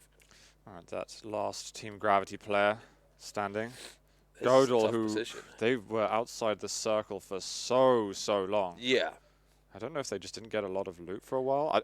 If that's why they're outside the circle. Someone trying to pick up some extra could be. I mean, first aid, ammunition, whatever. There's a strategy to that, because these circles don't do that much damage. I mean, especially early on, they did make it in, as you can see. Sure, they didn't get the position they wanted. They're on the edge now, but in these sort of situations, I mean, if you have the mets to tank through it, you might as well. This circle's shifting pretty much as said as you could expect it to. Skull, they're going to be in. So is Team Apex and everyone else, other than Mortal. I mean, Mortal isn't in. He's in on the western side, but his teammates are all far up north. They've got Team India between them, so you've got the current point leaders of this like group face-off. And they all know that India is there too, because they were both shooting down towards them earlier. So they know that's not a rotation route we can take. Mold, can he do anything to scout the east? Nope, because that's a big uphill on his side, so he can't even see over to that side. So if they want to come in, it's going to be blind. Pain Esports suffering to coming soon at the moment. That is going to be Team Gravity getting eliminated. I think they hit 13th just then. They got 3 kills too, and they only connected with 3 players. So. Yeah, so they definitely got what they could hope to achieve there, I think. You won't win every game, and getting 3 points plus the placements off of this one, I mean, that's pretty much all you could hope for. Because we've got a vehicle now from Seoul. They're taking 2 between 3 players. They might be trying, because they know that compound where Mortal is clear. Yeah, they're going around it. They're rotating around the this side of... they're rotating around the eastern side of the Team India team. They know they were up there, and they don't want to push. The one thing, though, Team India, I mean, they're on the edge right now, outside the circle. They could push down on Mortal, because they know he's a solo player. I'm just actually more surprised they didn't do it, but they're they also so secure. As we talk about it, they are pushing into the compound. Now we do have the other Seoul players. They're here in time, though. 4v4, India against Seoul, probably 2 of the best teams in the lobby. Yeah, this is an absolutely huge fight. We've had Ronak, who's been taken down. We have got another player, so some exchanges happening at the moment. Mortal starting to pick up some more kills, but the frags are going back and forth. It's an absolute flurry of action that's going on at the moment. There's got to be barely a player left for each side. We've got Mortal, who comes back down. That is just on side. He managed to take down Mortal. It's absolute chaos, Toby. Absolute chaos. And really well done. Now we see more fights happen. Assassin is in a 1v4, and he's almost pulling it off, but he goes down. And not only do they get the kills, but they can also most likely get the full rest back up. Seoul under so much pressure there, and Team India just came in guns blazing. Really smart strategies used, proning and shooting, catch the opponents off guard, do everything you can to hit that one more bullet, and it paid off. That's crazy. Seoul goes out in 10th. Yeah. So they've had another bit of a nightmare game at the moment. Team India, though, what a performance from them. Getting the win last. They've now eliminated one of the major threats. Yeah. This is time where you just churn those points. You build up your point economy, if I can dare call it that. Of course, I mean, you have to, right? This is exactly how you want to play it. Really, really well done by them. I told you, guys, they were hearing what I was saying. But I told them they must know, they have to know that it's only Mortal sitting over there. Yeah. And they committed. As soon as the circle popped, just go straight on over. But I was wondering if the Seoul players had already taken position, or if it's just literally in the sort of moment where they were just getting in. They came at the same time, because they were leaving the vehicles, the Seoul players, and running inside the house as the Team India players came pulling on up. Brutal timing, man. Very nice. So rough game, but not only did India win, they also kept, I believe, 3 players alive. In Seoul, they got 11th place with just 4 kills. Yeah, this is not going to be enough to satisfy them. Of course, we've got a couple of Erangel games that are after, and I've been hearing comments that it is the main map. But I've heard that comments for a few teams at the moment, so the proof is in the pudding. Not at all. The proof ain't there until we see them high up on the scoreboard. But it's also, I mean, it's going to be a good thing for them too, because you don't want to go into every tournament like, yeah, we're the best, easy peasy, lemon squeezy. Yeah, you can't do Here, that. I mean, the competition is getting tougher as we get further inside this tournament, or deeper into the tournament. And, well, I mean, even for the top teams, they have to sit down and figure, how do we play this one better next game? These guys all prone in the grass. They're on the edge of the circle there. Is that four of them aligned? Yeah, they're looking... Yeah, God, they're just chilling. Just chilling. Not in a hurry. Not in a hurry. They're inside the circle. So they'll just be waiting. Coming soon. We didn't see a whole lot from them in the last game, but this time around they do have a chance to make some plays. Still 4 guys up and running, and ACR Mercy is waiting on one side, but that's going to be immediately pushed down on.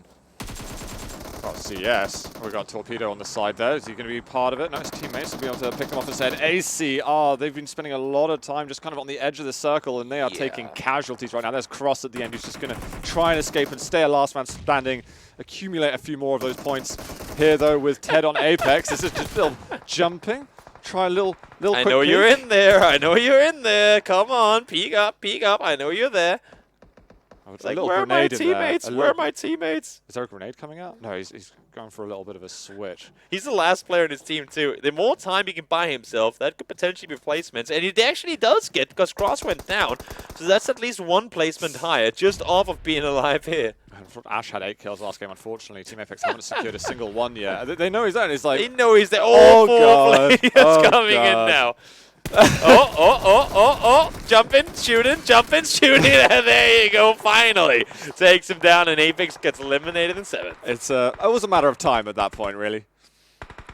Yeah. I would have liked to have seen some, some contention, but there was no chance at all. Oh, it looks like, was that the play zone that took him down? CS taken out there in the end as well. So just 5 teams remaining. Now we're at 11 in just a short moment ago, but the chaos forced everyone out in the open, and now we see this is all open fights, and Maximus Alpha doing what they can, but once again, kills coming in return. And who is it? None other than Team India. Yeah, I mean, they've been a really impressive factor. It's taken me by surprise, and maybe another win, a la style of Hydra yesterday, who got their first 2 victories. Hydra got it with, I think it was 10 and 13 kills. Yeah, they had 23 kills in the first 2 games. That's what they were playing with. We did see Team India. They got, I think it was 11 kills last game. And now we'll see if they can go anything similar to what Hydra did. Well, they got 6 at the moment, so they're definitely heading in that direction. They need to clean up pretty well, but then again, there's still 17 alive, and they're 4 guys. I mean, 3 guys up. Mega just... Don't make a noise. Slow and steady wins the race. Don't want to force anything here. You see all the guys sitting down here. They're all thrown down, but they're going to get spotted out, and none other, of course, than Team India getting the angle on towards them early on. Skull now getting themselves a few kills in there as well. 5 for them, respectively, and just 6 kills here for Team India as they can pushing on further forward. We have the God's Reign, actually, on the God tag. We did lose out on Manu OP, a bit of a Twister as well, taking tons and tons of damage. Here the Skull, moving in a little closer. Gunfire coming out from Maximus. And Omega trying not to lose that position too much.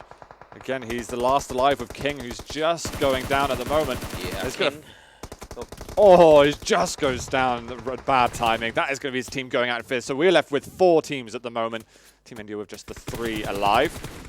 Looking over at that compound, does lose his life. That's a very good return fire we just saw. This is such a tough place to play on. They're forced out in the open. They've already used all their smokes to get to where they are now, and we're reaching a point at which they probably don't have a whole lot of utility remaining. You have the guys sitting in the compound. They have all the safety in the universe. Next, trying to hold the angle. Not sure if this is a spectator bug. Probably is. Last time I checked, you can't shoot through walls. Now, actually, the push comes in here. Boy, buys some time for his teammates to make some move, but now he's getting spotted out. It was a good idea to go down here, but now he's getting spotted out on the side and very, very little HP remaining. Oh, this is such a horrible position for him. The last player alive for Team India. So it might go down. There's just bullets flying past his back. Not optimal at all. He wants to be the guy to hold him off on the edge there. But he's doing everything he can to stay put. And Skull now starting to take casualties. This is exactly what he needed. Oh, and it looks like Team India are just about to fall. They go out in 4th place. Still a valiant effort from them. We're left with 3 teams at the moment. It is just the God's Reign player Twister on his own. The other teams, they've got plenty of bodies to work with. 4 guys up on both teams. We do have some knocks on each side, but the rest should be coming in. 25 seconds to go until that final circle is going to start closing on in, and Twister could be the difference maker here in the middle of everything. That grenade going to land at all? Frag. Silverton goes down. Okay, okay. That's a good amount of damage there. He was being very careful. He stood up for a second. He was like, I want to get prone as soon as possible. He's got a little bit of cover to work with, but it's not a whole lot. And he's wearing a broken level 1 vest too. 1 or 2 bullets. I mean, that's not going to be a lot coming your way. So all he should do right now is let these 2 other teams fight. The only thing is he's been shooting so much and everybody knows exactly where he is. But as you can see, Skull, they're fully focused on this compound. They know it's going to be shifted out from in just a short moment, and they want them outside the house. Oh, we have got Snacks. He's going to move outside. Encore is really, really weak. It's going to be able to heal up a little bit. Swag on the side just get eliminated. We've got a player in a car. He's going to try and drive it into the middle. Encore using it for a little bit of cover, but if that blows up, it's going to hurt. Skull raining down far, and a Twister starting to move around, but making himself really vulnerable. Got a tree to hide at, but the zone moving in is going to prevent it. Eliminated. 2 teams left. Skull. They've got 4 up. Everyone getting wrecked down by that house. Paradox is all by himself now. Has to do everything. 1v4. Skull 13 kills already. And just 1 more kill needed to get the win. Nate's coming in, and that is going to be the finish off. That will be another 3 kills added to the list as they take themselves not only the win, but 16 kills to it as well. Unbelievable. So nice from Skull up there. With the incendiary as well to put the icing on the cake right at the end. So many. I was kind of worried a little bit from them positionally. It looked like you were slightly favored, but you know, Circle moving in, getting those shots landing. Twister didn't get a single kill off of his position.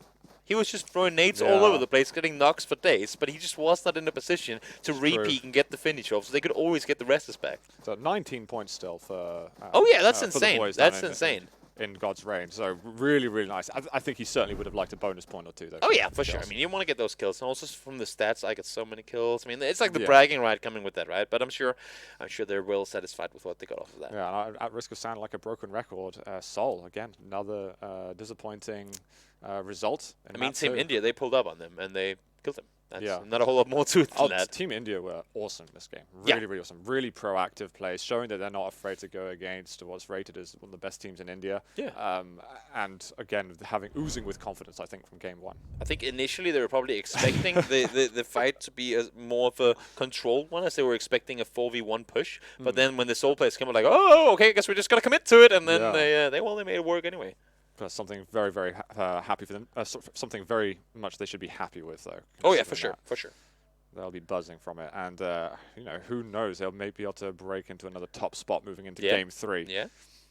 A lot of kills coming in early. We talked about this despite the map being so huge and with plenty of room for everyone. You see this one here, Mortal. He did hold off the 1v2 as he was sitting upstairs by himself, but once the other guys came in, you see it right here. The way that he's just proning down to catch him off guard, to get the better angle. Really, really, really well done by Team India. The timing for Mortal to go down as well, just as the players coming up behind, is like, sure, you're coming in for a flank, but you're also being flanked at the same time. Exactly. And that was such a pivotal moment. I think the moment where Mortal won the 1 versus 2 and secured the compound was huge, but then afterwards not being able to get the 4 players together in time. Yeah. And Team India making that chase.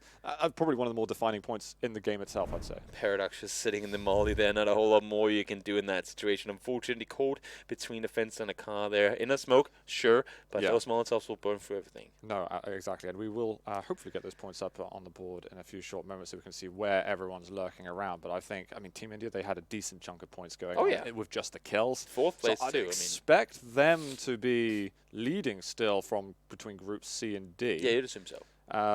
But who knows, because Team Apex had a lot of points before, but they dropped out a little bit early on this occasion. They didn't really get kills. I know Ash wasn't able to get any frags at all. I'll still, honor his first map performance, but for sure. Also, one thing that's interesting to go off here is that all these teams, this was the first fight for them on this map, right? So next time they play Vikendi against these guys, Miramar, it'll make more sense. Now, those of you guys who missed those games earlier, ding, ding, ding. That's where you want to go to watch all the replays of those games. Exactly, and wherever you are watching, be it Twitch, be it YouTube, hit that subscribe button as well. Be notified when we're going live. You can see all the content that is going on here at the PUBG Mobile. I'm losing my words. Club Open. There we go. It's a long sentence. I mean, clubopen.pubgmobile.com is where you want to be as well. Also, a big shout out to Vivo as well, the tournament sponsor for the PUBG Mobile Club Open. Yeah. It's been a good tournament so far, and India has honestly really positively surprised me, especially when we see, I mean, it's the smaller things, because sure, you can throw in all like, oh, they won so many games, or they got so many kills, but it's the way that they go about it. Yeah. This fight we saw right here, Soul making the push, and one of their players, when he comes around the corner, doesn't just stand and shoot, he immediately prones down, boom, starts shooting. Yeah. It's those small, like, mechanical things that separates the guys that are good at their rotation and whatnot to be the top players in the troops. I mean, I've been reading into it because I'm not like a mobile gaming expert to play. I play a lot on the PC, so when I'm watching the mobile players, it's exciting to see what their techniques are like. Yeah. But there's a lot of there's some comparisons between using 3-finger techniques, 4-finger techniques, and the amount of control and differences that you get between it. It gets immensely technical. And so when you see the difference in mechanics and what people are doing on the screen and their movement, it's very impressive what they're able to do. It is, and also, I mean, now depending on what phone you have, size difference might. I mean, I have pretty big fingers myself, so I would probably like press 4 buttons at the same time. It wouldn't be optimal, but that's why I'm not a right now mobile I'm using player. thumbs, and I'm like, I am so limited right now. I could not be on any of these teams. I would be crushed immediately. These guys are very talented, that's for sure. Yeah, well, we are going to be going over to Erangel for maps 3 and 4. So myself, Zoo, and Toby will take a short break, and we'll be with you with all the action in just a few moments.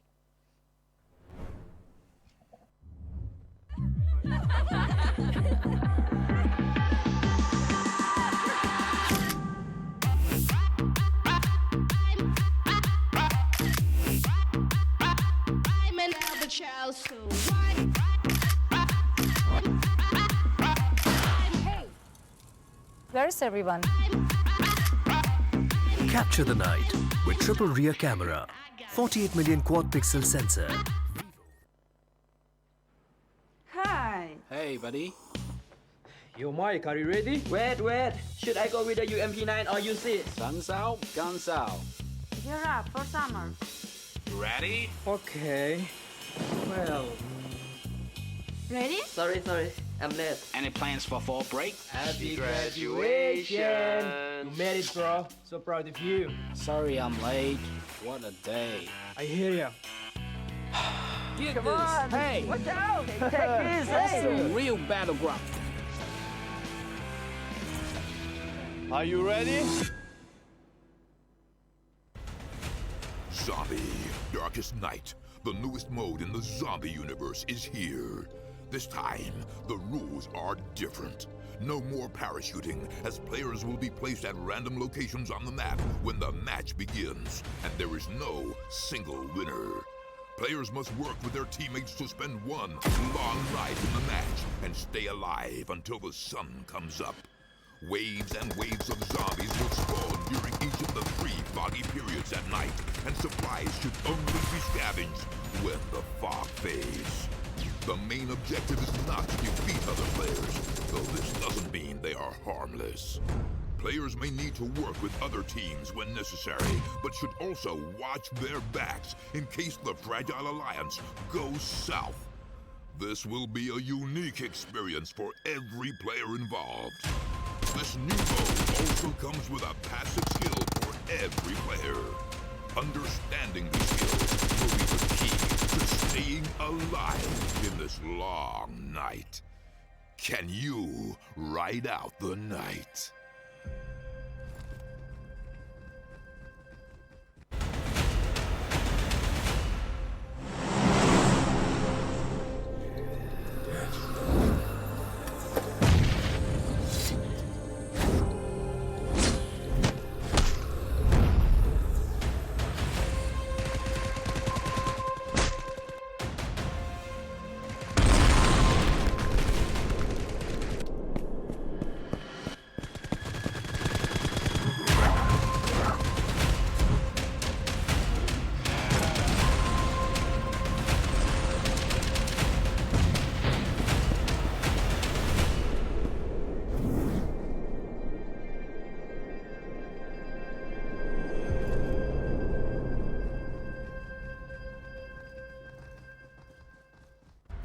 you play PUBG Mobile? Maybe you never run out of stamina. Maybe you're always aware of your surroundings. Maybe you're an amazing cook with the pan.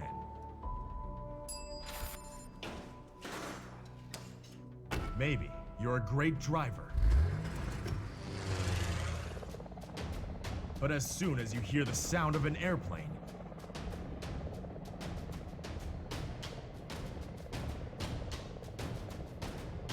you get into the zone. In PUBG Mobile, you all come from different walks in life.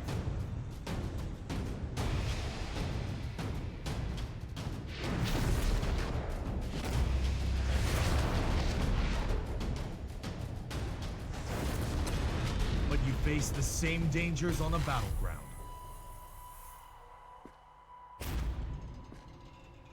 And you become friends. You work together to overcome the obstacles. This is PUBG Mobile. There's a number one in all of us. Welcome to the PUBG Mobile first anniversary party.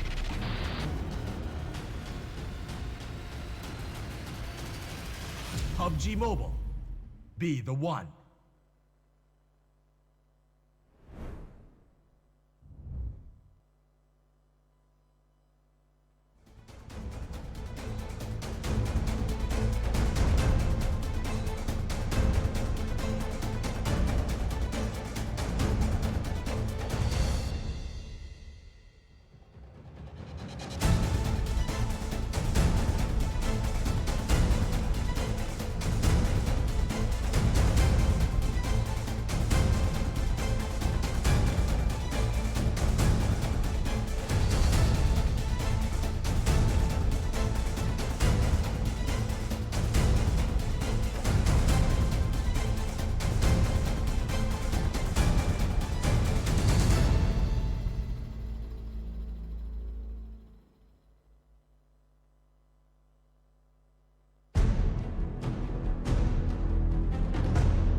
Welcome back, everyone, to the PUBG Mobile Club Open. We're here in the spring split regional group stage. Almost We're had doing it. India.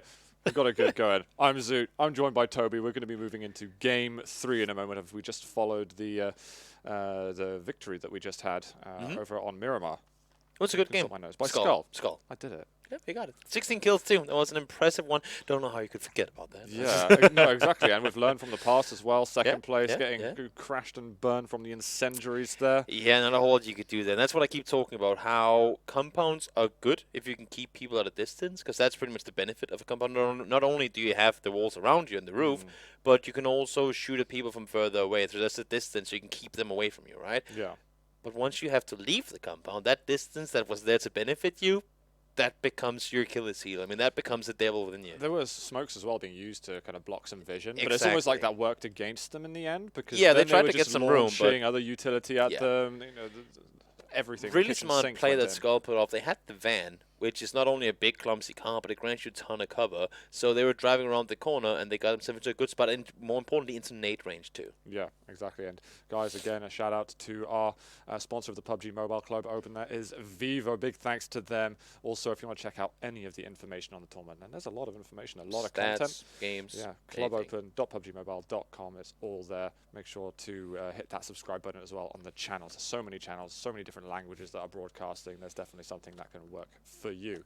But Erangel is before us, man. And we are going to get 2 sets of Erangel as well. Again, the storyline, and it's so, I open chat, the YouTube chat. I'm watching what you guys are saying, and there's a lot that's being said at the moment for what's happening to Team Seoul. I can't ignore it. It's such a big topic at the moment. Yeah, they've got to be stepping it up, I think. And we can see some of the standings. You can see this is a combination of groups A to D, and you can see on the matches column how many have been played. Look at the match numbers. Everyone with a 2 in matches that are the teams playing today. Yes. And these are the combined, of course, as you can see, with all the teams that have played so far. So actually, we have all the teams. Yes. In the entire India region in this group. Yeah, exactly. And we should be able to go down at some point, but I can hear the whistling. There's and a the plane in the sky. Yeah, exactly. it is beginning, guys. The action, and look at that, from north to south. That is a fair plane. Slightly a little eastern. Yeah, a little eastern, but you can still make your way west if you really want to do that. And again, I mean, we're talking about how these maps, they can, or potentially, and also in public games normally, house 100 players. So when we're only 64, it leaves so much more room for these guys to loot, which is interesting. I mean, because we say that, but at the same time, we see teams land on top of each other and fight early game. Like, how does that? How are you guys not finding room to loot on your own when you have so much to work with? But that's just everyone saying we want this, we want that, and. Well, I mean, they got on top of each other. I'm kind of glad to see ACR getting out the plane a little earlier. They seem to be the teams that like to hang around, and I was kind of scared they were going to end up going to that military base and like lurk on the fringe for a long time. I know Godel was also doing something similar. I mean, they got 3rd place last game, despite that, right? So, I mean, clearly wasn't the worst idea. They got the placement points they needed, so it'll be fun to see if they're going to continue a similar really late strap. But we do have Team India. They're going to be the victors of Sosnovka military base, or the island itself of Sosnovka. Down south, they'll have all of that to work around. It's going to be interesting to see, though, whether they'll get the circle there, too. And they do. Holy cow. Wow. Okay. So, jackpot maybe being hit for them. And the thing is, that could come on. Do you think that could come onto contest fairly soon, or do you think teams are not going to be willing to move that way? I mean, we do have the 2 winners of game 1 and 2, respectively, sitting the closest. One is on Military Island, another one is really close to it. So I would assume to see them making their way on down real early on. You see Rohan from Skull, he's in a vehicle now. They would probably want to say, you know what, we could just loot here, but let's cross over now instead so we don't end up getting caught on the bridge. There's always as well from Sol, who is just kind of no loot at all, hiding behind a tree. I think we saw one of the Eternal Hydra's cars going past, and already we're getting a little bit of action. We've got coming soon, this is Team Apex. They're just in neighboring buildings at the moment. Once again, Apex after fights early on. We've been seeing them doing this time and time again. And well, I mean, they're having a fairly good success in doing so up until this point. But one guy that did get a whole thing going for him is going to be Zombie, and he is going to be down in last place. Ouch. Twister taking out now as well. Yeah, from God's Reign. And CS, we got DY9. Look at this from Apex as well. I mean, they're full-on committed to this. 4 guys pushing all together, running over. They know they have them outnumbered. Maybe they saw Torpedo over on the other side of the road. And they're saying, you know what? If we can just push this by ourselves, that's a chance to do this. Level 3 helmet for DI9, but no vest. Yeah, nothing and, else. He needs to get the hell out of that building, that's for sure. Yeah, I think I saw one of the Team Apex players actually that didn't even have a helmet at all. So sometimes you don't need to pick the fight. They're very close to each other. I won't be surprised if coming soon are going to be like, you know what, let's not. Also, if you're Apex, I mean, they were one of the teams that we saw in Las Leones last game. They were complimented for disengaging when they lost that one player early, and they were like, you know what, there's no reason for us to do this. And now they're kind of doing the same thing. They're leaving one guy up to get some audible cues to see if they have to push around, but you can see immediately they sent Matt out, they sent Riot out to see if they can get into a better spot, maybe get a bit of an off angle on some of the guys, and they have Ted up on the roof here. That could be a big difference maker too. Right, get a grenade. It's just the smoke there. We'll block a little bit of vision. It's not going to grant a whole lot for him, but it does allow him to go up on his feet, so those windows on the other side of the road won't become a factor for him to be taken out. I think he knew that Shinra is over the other side. Yeah, exactly. So actually, yeah, pretty smart tactically. However, he's not going to be able to reap any benefits from that at the moment. Not yet. It's just a close standoff. I don't think either of them want to fight unless someone's got to make a mistake right now for anything to happen. And worst comes to worst is that these guys are playing for what I like to call dead space. We saw the circle. I mean, it's not guaranteed to go down on the military island, but it's down in that direction, and it's not including this area, right? So you want to, even at this point early, say, do we really need to take this fight? Because believe me, there are more important fights to be taken later in the game. And if we can be 4 guys alive there and maybe not have 0 kill or any kills coming into it, rather than being 2 alive with 2 kills then, it's going to be so much better for us. And Team Apex starting to scatter around. We've got Lord. They're near the learn from past, guys. 2nd place of last game. Snacks just staring down at them.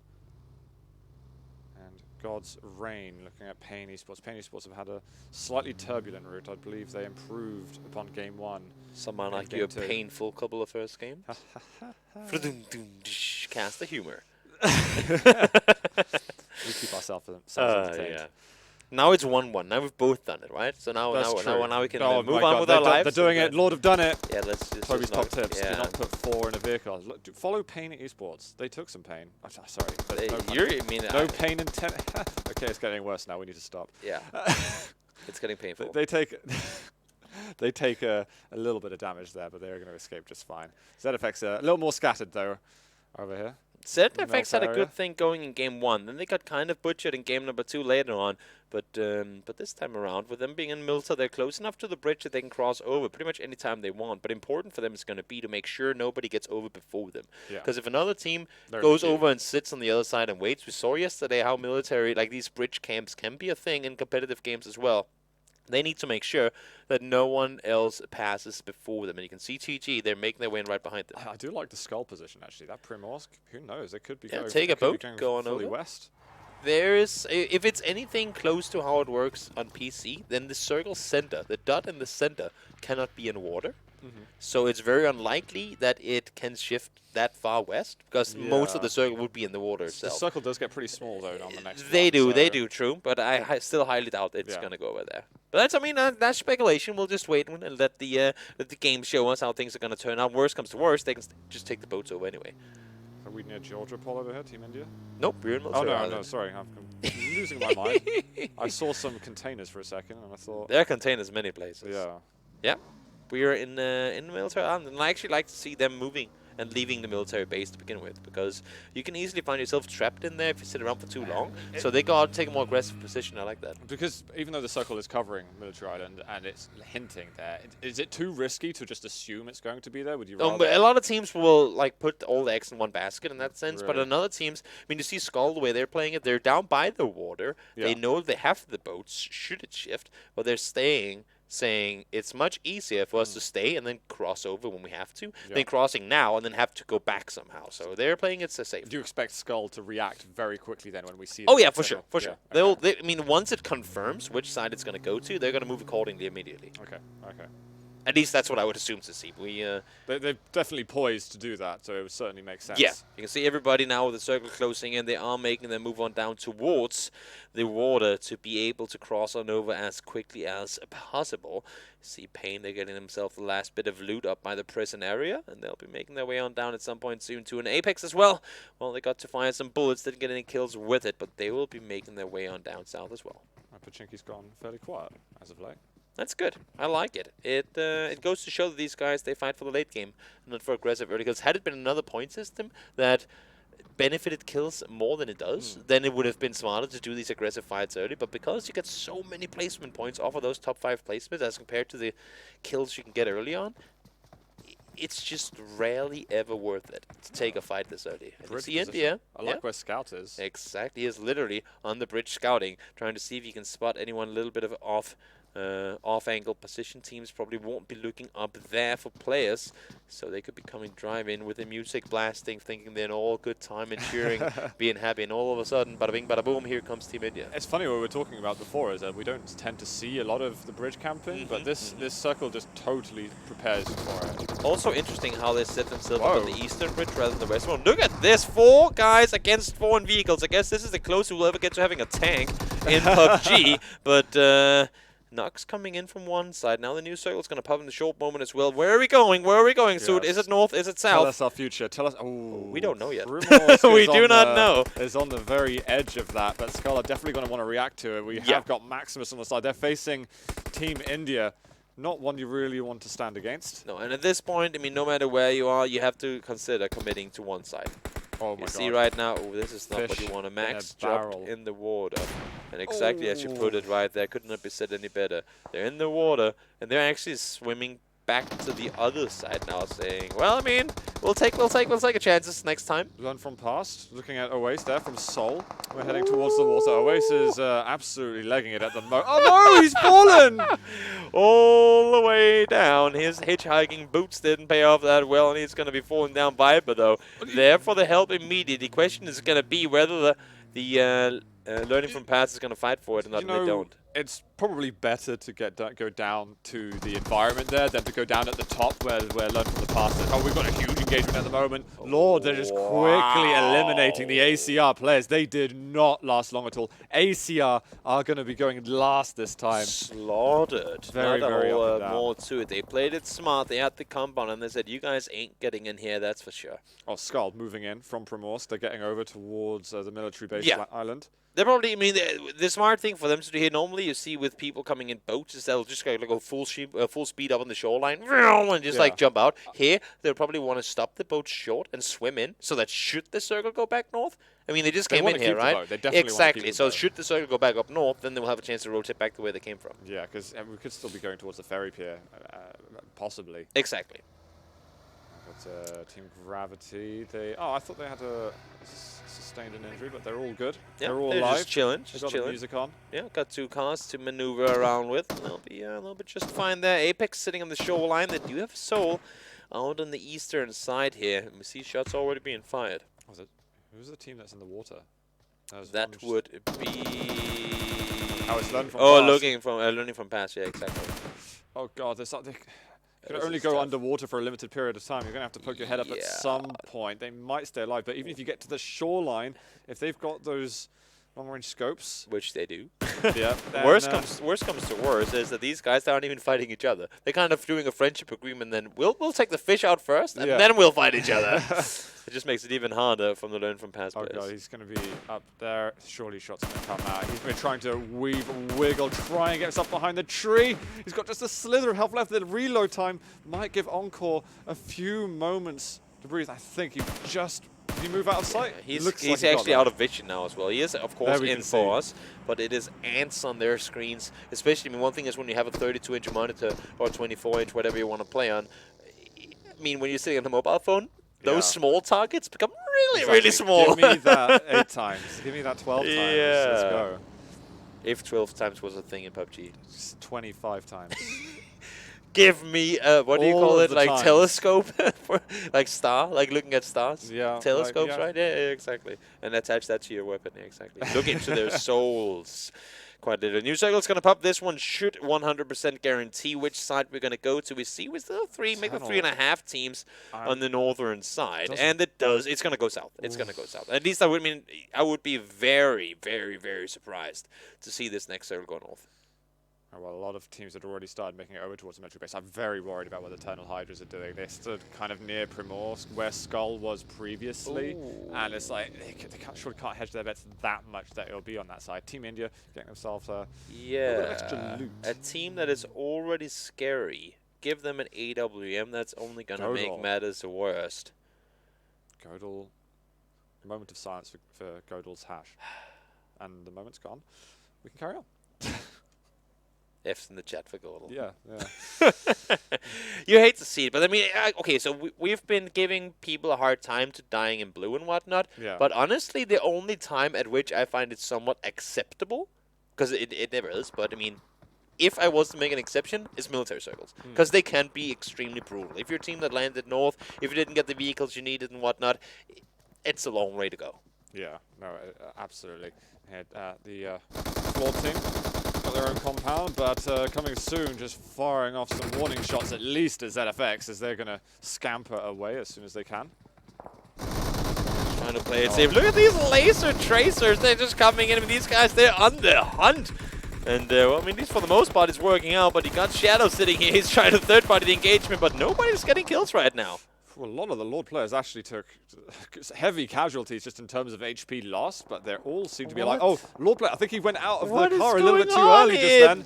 And Lord, they're getting picked off right now. Ted from Team Apex is just cleaning up. They all got wiped within seconds. Apex, they beat them to the compound. They got out of the car faster. And they're saying, guys, you know what? We'll be here when you come. Sure, they did lose one player. It's a disaster. But that is not how you want to go down in a game like that. Just as they thought they were safe as well. We got the combo. Oh, wait, never mind. We don't. That was interesting. But that, yeah, sometimes you just got to send it. Apex, they didn't spend too much time trying engaging the fight. They knew that the compound was more important. But unfortunately for them, it's not going to grant them cover for so much longer. Because as we talked about just before, odds are that the next circle will indeed cross on over. And that's when the real rotation comes in. It'd be very complimentary of Skull, but they just go 4 into a car. And they're very near Team Gravity, at least what there is left of Team Gravity, I think. You have 5, maybe that's 6 teams on the northern side still. Yeah. You got one of the Soul players up there, and his teammates have made it over. So I'm not sure exactly how they're planning on finding each other, but look at this. They know exactly where they are. They must have heard them. This could be massive, actually. This could be a massive hit to Soul. Yeah. If Encore just gets a bit curious. Just one nade. Just one nade. There it is. There's one nade there, but the players are out already, so they're going to be chasing up the hill. There is some blue zone. Ronak is going to get eliminated. Mortal is up for the moment, but he might have to let his teammate go. Encore chasing down Mortal. Look at this. He's going to punish him. Viper has the backseat position, though. They were 3 guys alive. If he can time this right, he needs to get in now. Mortal is already under fire. If they can get the wipe on early enough or quickly enough, it's going to be so tricky. But Viper now taking fire from behind, and Swag goes down immediately. Well, unlucky now for Learn From Past. They can't get a whole lot done. Just as they thought they were the ones trapping, they were the trapeze, so to speak. And Mortal is going to be able to pick up Ronak, I think. You say that, but I'm not sure. Viper has seen Paradox. Paradox is down there too. It's going to be a tricky play for him to make, because he wants to help his friends out, but he also cannot overcommit to anything here. Nyx gets the knock on to Harry, as the other guys from Eternal Hydra are kind of stuck out there on the pier. And, well, I mean, I guess since there are no ferries to join, they're going to have a hard time leaving this area. It looks so nice, but it's not going to feel nice being in that situation. Snacks, though, did push down. Ooh, that was a low HP. And Mortal, looks like they did manage to get away in the end. They still had the vehicle. Nothing was blown up at that stage, so they could just take that risk and get out of there. Snacks so weak. We've got a grenade. Is that going to meet its target? Wait a second. Close, no, I think it's out of range. He ran around the edge there. So is he the only player alive now? Snacks and there's Encore up as well. No, but Viper. Is he there's all 4 members of Soul are still up. Oh, they actually managed to get out of that. That is very, very impressive. When we talk about disengaging being almost a harder task than engaging, probably. That's a really smart play by them. Soul possibly could have ended up winning that fight. It was very tough positioning. But oh my god, that hurts. In your face, that nade. Nate. Skull player, leaders of the last game, going up versus Godel. See, Grimace, he wants to get in and get the finish off. I got the knock, I need the finish off too. Once again, Team India, they have been the killing factor when it came to the guys on the other side, but here the push comes in and Skull loses a player early. Fully surrounded this time. Poor timing as well for the first aid. Really wanted that healing going, but you're absolutely surrounded at that stage. There's nothing you can do. And Skull going out, the winners of last game, well, they're not going to be seeing the light of day anymore here in map 1 of Erangel. Look at this Viper that get eliminated just before, none other than Team India. They are absolute arch enemies, if you could call it anything like that at this point. Ronak tapping like a madman with the mini. One more knock should do it. And he does get him down. Mortal secures the knock, and he secures the finish. Ash from Team Apex. We saw them down at the bottom right. Was it Ash? Could have been Cold Blood, actually. Yeah, it was Cold Blood. Yeah, Pain taken down there. Had a long way to swim. There was hope, but unfortunately dreams shattered. And Eternal Hydras, they are in the blue. Oh, no. They were left out. You know, maybe they're just hoping, you know what, we're kind of stuck, but we can only hope for a few extra positional points. With them knowing they ain't going to be able to cross, the only smart aspect of that is that they deny the kill point, so they don't try and give other people extra kills. Yeah. They give, like, they decide not to give them points. The only thing is there actually was a jet ski on the other side of the pier. They could have made it over, but look at this. It's fishing season, friends. Bring a stick and you can get yourself a ton of kills. There's so much. There's a combination of multiple teams over here. Oasis is actually a part of it too. On very, very low health. Looks like Oasis is going to fall. That's one of the Soul players out. Floor official also fighting. That was the one Soul player that was stuck on the other side. He didn't get to meet up with his teammates. Ted far out in the water. 2 new circles going to pop. Hopefully it's going to exclude all this water because this is starting to get a bit out of hand. Yeah, surely Floor official are just going to mop up over here. They've got their feet on the floor. They can get the shots out. Pain Esports trying to move. Leo is just like, guys, I got him. He's chasing him. Let me give you the intel. He's just a few feet in front of me. Nick's just further down in the water. I don't think Leo's been able to scout him out. But then you've got Maximus also trying to make it across, thinking, you know, can we get lucky? Is it possible? Maximus were the team that tried to cross initially, got held back by Team India, and then they swam all the way back again, and now they have take 2 trying to make it over. What are they going to do in the water? They just found another player in the water. Like, maybe if we work together, we can get across. Once again, Team India pushing on forward. Grimace has the angle. He gets himself the first knock too, but not a whole lot more to it. That weapon only has so much ammo. And Team India, again, not only do they push a team, not only do they succeed in doing so, but they also wipe a team without taking any casualties. Oh, sorry. I thought that Me assuming this res is going to come up. And it should be fine, yeah. That is very impressive to see. Nix has got to be saying, I'm living on borrowed time right now.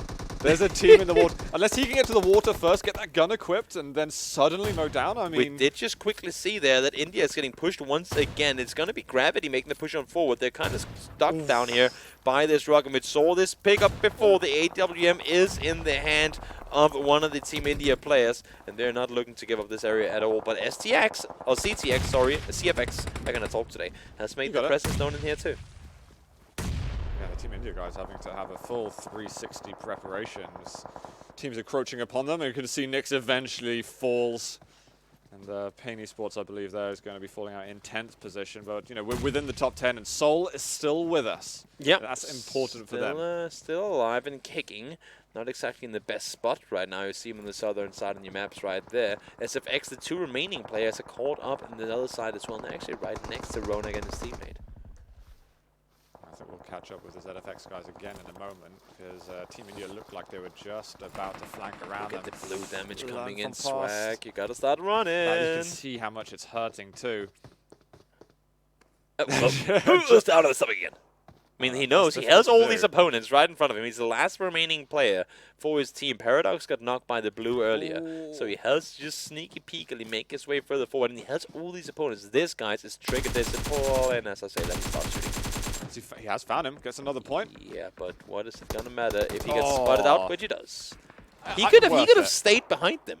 He could just have stayed, no, not worth it. No, yeah, I'm going to correct you here. Placement points late game is all that matters. That's a good that point. 1 kill for you could have been 1 placement higher. We've got third party coming in here because ZFX were alive. Coming soon, just managed to get some downs for a moment. So this is going to be interesting to see who stands on top. We just had Soul, I think, just gone down. Both of them taken out in 8th place. Not a whole lot more they could do. They're proning around. And had that been him staying alive 1 second longer, or like 30 seconds longer, the learn from the past player, there would have been 2 points instead of 1. Yeah. He wasn't even looking his way. He got greedy with the kills, should have not shot, and played it safe.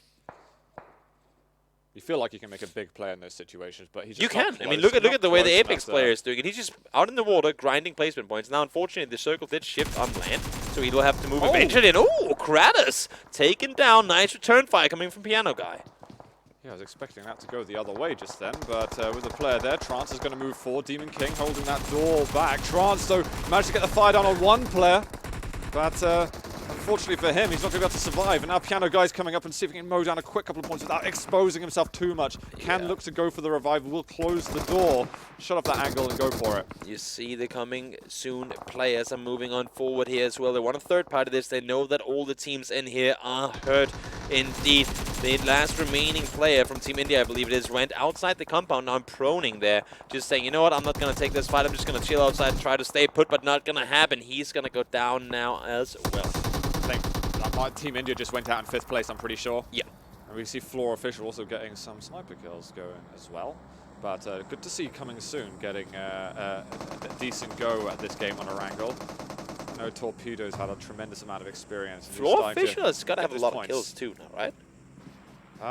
Yeah, I'd expect so. They've been in the action. I mean, they were farming on the bridge, they were farming under the bridge, and now they're up here sitting with AWM. They took off of one of the Soul players, I believe, and they are getting tons of kills with that too.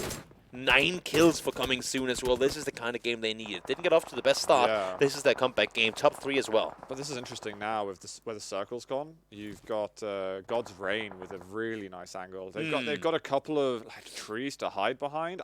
I don't know if that's going to stay within the zone. We'll have to it's wait very, very close. I mean, right now, I think everyone is in. The spots is there in right now. Yes, everyone is in. It's a matter of who dares moving. You can see they're all sitting in the comfort of each their little tree or rock or whatever they have to work with.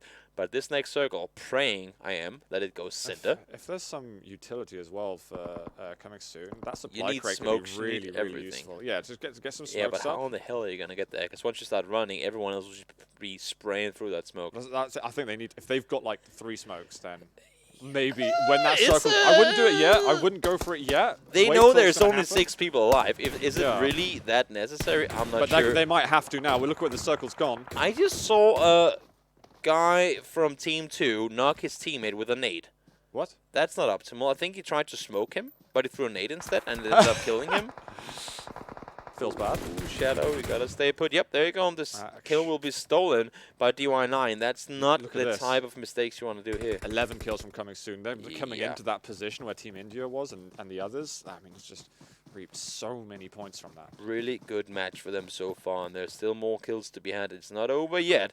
Floor Official, they've had a good game so far too, but right now it's looking to go in the way of coming soon. Circle, though, did go uphill, and as you can see here, they're actually the only team that's forced to move. Even though they have moved up quite a bit, neither of them are inside the next circle yet. And it's already closing in. 7, you going to get me, bro? The down player coming soon, now starting to move in. Forward. Where are you going to go? Can they get over to Itsk? It's okay. He's going to try and mow them down. Can he get himself a double? Help push himself into the top 2. He's so low on health. He might be getting flanked soon. He has to move on further forward as well. This circle, 1 tick and you're dead. 1 tick and you're dead. And he goes down. I've got Leo. And he actually got him all the way from the other side. So now 2 teams down. Torpedo, he gets eliminated. So that's another point going over to KK. It's a 3v2. 7 know exactly where they have him, and they blow up the car. Now it's just DY9. This level 3 gear that you just found. Let's see if it's going to pay off. Well, we've seen some good efforts at some clutches, 1vx, but DY9, he did go for that supply crate position. He's outside the circle too. He has to move on forward. I don't think he has any smokes available. We'll have to see in just a short moment. The spray comes in up the hill. Shadow is the one taking a ton of fire, but fire is coming in return too, and this circle is going to start chunking him. Down low HP and not going to happen. Floor Official, they fought on the beach, and they got the win. Very, very well played. 16 kills. An immense amount of frags that they've been getting that game. A high fragging as well. I mean, even coming soon, they did brilliantly with them. 11 kills. That's they didn't get anything right at the end. Game in a row, we see a team with 16 kills win. Yeah. That's insane. That's absolutely huge, huge work from them. And again, the The elephant in the room is Team Seoul have just not been delivering. We will get to see them for another map, and we will get to see them tomorrow. But at the moment, it's not been what it's been hyped up to be. I think it might have been my fault and your fault for hyping them up a lot. I didn't hype anything. I feel like I was very neutral. I was very neutral. I can take full blame for that. Okay, I'm used to doing it. That's absolutely fine with me. But yeah, huge game over there, huge frags. It was. I mean, it was really. It's always interesting when you get these military games, especially when you have a plane where it wasn't that northern, but it came in from the north, and we saw a lot of teams jump out early. For them to have to move all the way down, we actually saw surprisingly few people go down to the blue zone. But really, really tough break for some of these guys. But honestly, I mean, for Floor Official, they weren't over immediately. It's not like they were just sitting there and getting gifted up and down. They got 16 kills. Essentially, that's a wipe on 4 teams. There were 3 guys alive coming into the final fight. Yeah. That's impressive. Oh, really, really well done for that. And Team India, who actually had the military base island to themselves. Yeah. Would you have expected them to do a bit better given the early start they had? No, or it's is so it tricky. I mean, sure, you can hold off the first car, the first 2 teams coming over. You can see them in the highlights here as well. The first 2 teams coming over, that's under control of you. But this island is so massive. Yeah. I mean, had it been 8 players per team, sure, you could get more info. But just 4 guys, sure, you want to spread out to get info as to where people are crossing over from. But if you're Team India, a team that likes to fight, then you cannot be too thinly spread. They did get caught in a pretty tough place as well. They were getting 3rd party, 4th party, 5th party. There was just so much going on. And if they could have finished the fight that they were in sooner, then maybe they would have been able to prepare themselves a little bit better. But it's like, how can you account for that at the same time? That's the issue, right? You want to take the engagements, you want to take them out soon. You see them here on your screen as well. They had things going, they had the compound, but everybody knew this is the priority compound. And everybody knows when it's when it's TPP, third-person view, these buildings hiding behind these walls, that is the bread and butter for a lot of these players as far as strategies goes. And, well, I mean, they were contested and they were taken out. I did enjoy a lot seeing the water fights that were going on. I've been trying to make it across. Pain Esports. In all fairness, I mean, Maximus Alpha, they had a pretty good showing, everything considered. Yeah, we can see actually the points from just this game and how it's been spread across. So we've got Team India. Team Seoul made top 8 there. We've got Apex, ZFX, Maximus, God's Reign in 3rd, coming soon 2nd, and Floor Official getting, well, a lot of points. And 46 points in a single game. This is what we talk about. 5th place overall with only 1 kill. 6th place overall with only 1 kill. That's all good, but right now, I mean, considering how few teams will move on to the next rounds, because we're talking about, oh, they're just getting placements, they're in the top here. Yes, but there's another 16 teams in the mix here. And the teams that are in the top there, they don't only get the placement points. They get the placement points with the kills. So we always talk about how the placement points are your foundation to the building you're trying to build. And the kills are like the frosting on top of the cake, right? You need both in order to have success. And these guys, sure, they got the placements, but they need to start getting kills with it too. We're going to see some pretty higher quantity of points, though. By the time we get through day 4, 5, towards the end of next weekend, where it's going to determine who's going to be making it out of the groups and going to the next stage of the PUBG Mobile Club Open, then we're probably going to be hitting the sort of 300, 400 marks at that stage. Something like that. Of course, guys, if you do want to see some more information on the PUBG Mobile Club Open, then head over to clubopen.pubgmobile.com. You can get more information there. Of course, wherever you are watching, be it on Twitch, be it on YouTube, hit that subscribe or that follow button, and there is so much more content coming to you, not just in the near short days and weekends, but throughout the year. Also, keep in mind, I mean, one thing is that we talked about how it's a global tournament and all these different regions are playing. When it all comes down to it, all the regions will be playing against one another. It's not just like we have one tournament over here and a separate tournament for the US or the NA over here. The winners of these, they'll be going head-to-head in the grand finals, right? Yeah. So, I mean, if you're a player, if you're a viewer following your fans, like following your team, you might want to sit and watch some of the other regions too, because essentially, well, I mean, the more you know about their play style, the more info you can give to your team coming into the finals. And I'm expecting the teams that are making I mean, and firstly, for like the spectators, it's where you reach the pinnacle of excitement, right? Yeah. Because you're going to see all the mix of stars clashing together. But as the players, I expect those top teams to, almost have people dedicated to conducting that. You have to. Like someone like yourself who's Oh. an analyst, right? You know that you have to find out as much information as possible. What are the normal tendencies? Is it okay? How do they use utility, or I mean, how it's just, far I mean, do you really go it's in? very. I mean, if you set up an Indian PUBG game and a NA and a European one all next to each other, try to watch like the meta, how do people rotate and how do they play? Believe me, even for PUBG Mobile, it's very different. Like there's no one meta global. Yeah. It's all is sub-metas into everything. So when we get to throw them into the big melting pot in the global finals, that's where we really get to see the spices come out. No, absolutely. Well, guys, we have got one more game this evening. It's going to be on Erangel, so stick with us. We'll be back in a few minutes with this final match.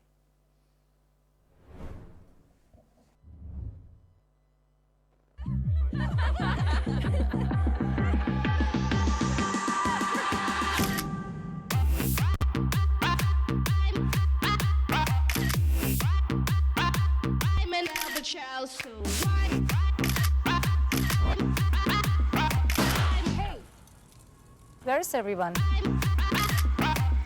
Capture the night with triple rear camera, 48 million quad pixel sensor. Hi. Hey, buddy. Yo, Mike, are you ready? Wait. Should I go with the UMP9 or use it? Sun's out, guns out. Gear up for summer. You ready? Okay. Well, Ready? Sorry. I'm late. Any plans for fall break? happy graduation! You made it, bro. So proud of you. Sorry I'm late. What a day. I hear ya. Get Come this. on! Hey, Watch out! Take this! that's Hey! the real battleground. Are you ready? Zombie, Darkest Night, the newest mode in the zombie universe, is here. This time, the rules are different. No more parachuting, as players will be placed at random locations on the map when the match begins, and there is no single winner. Players must work with their teammates to spend one long night in the match and stay alive until the sun comes up.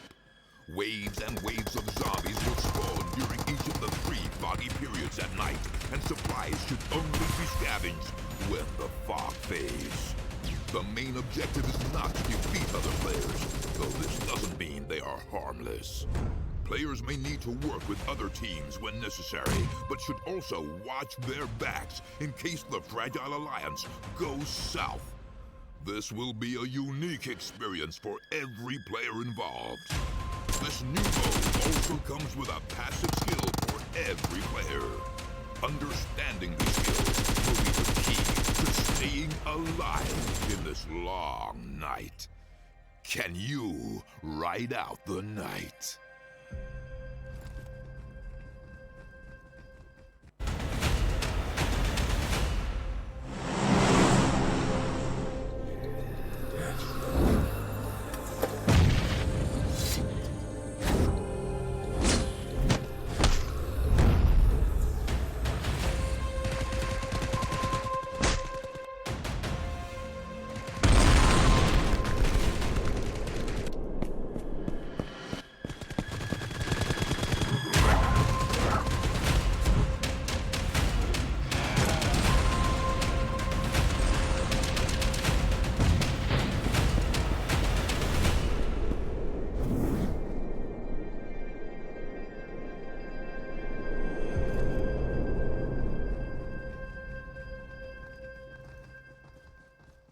Do you play PUBG Mobile? Maybe you never run out of stamina. Maybe you're always aware of your surroundings. Maybe you're an amazing cook with the pan.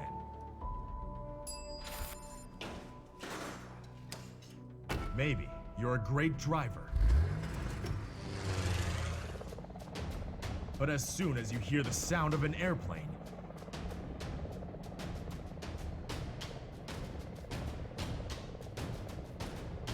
you get into the zone. In PUBG Mobile, you all come from different walks in life.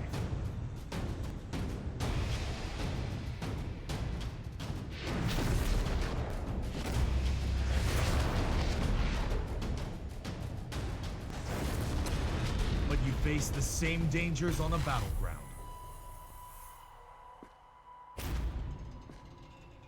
And you become friends. You work together to overcome the obstacles. This is PUBG Mobile. There's a number one in all of us.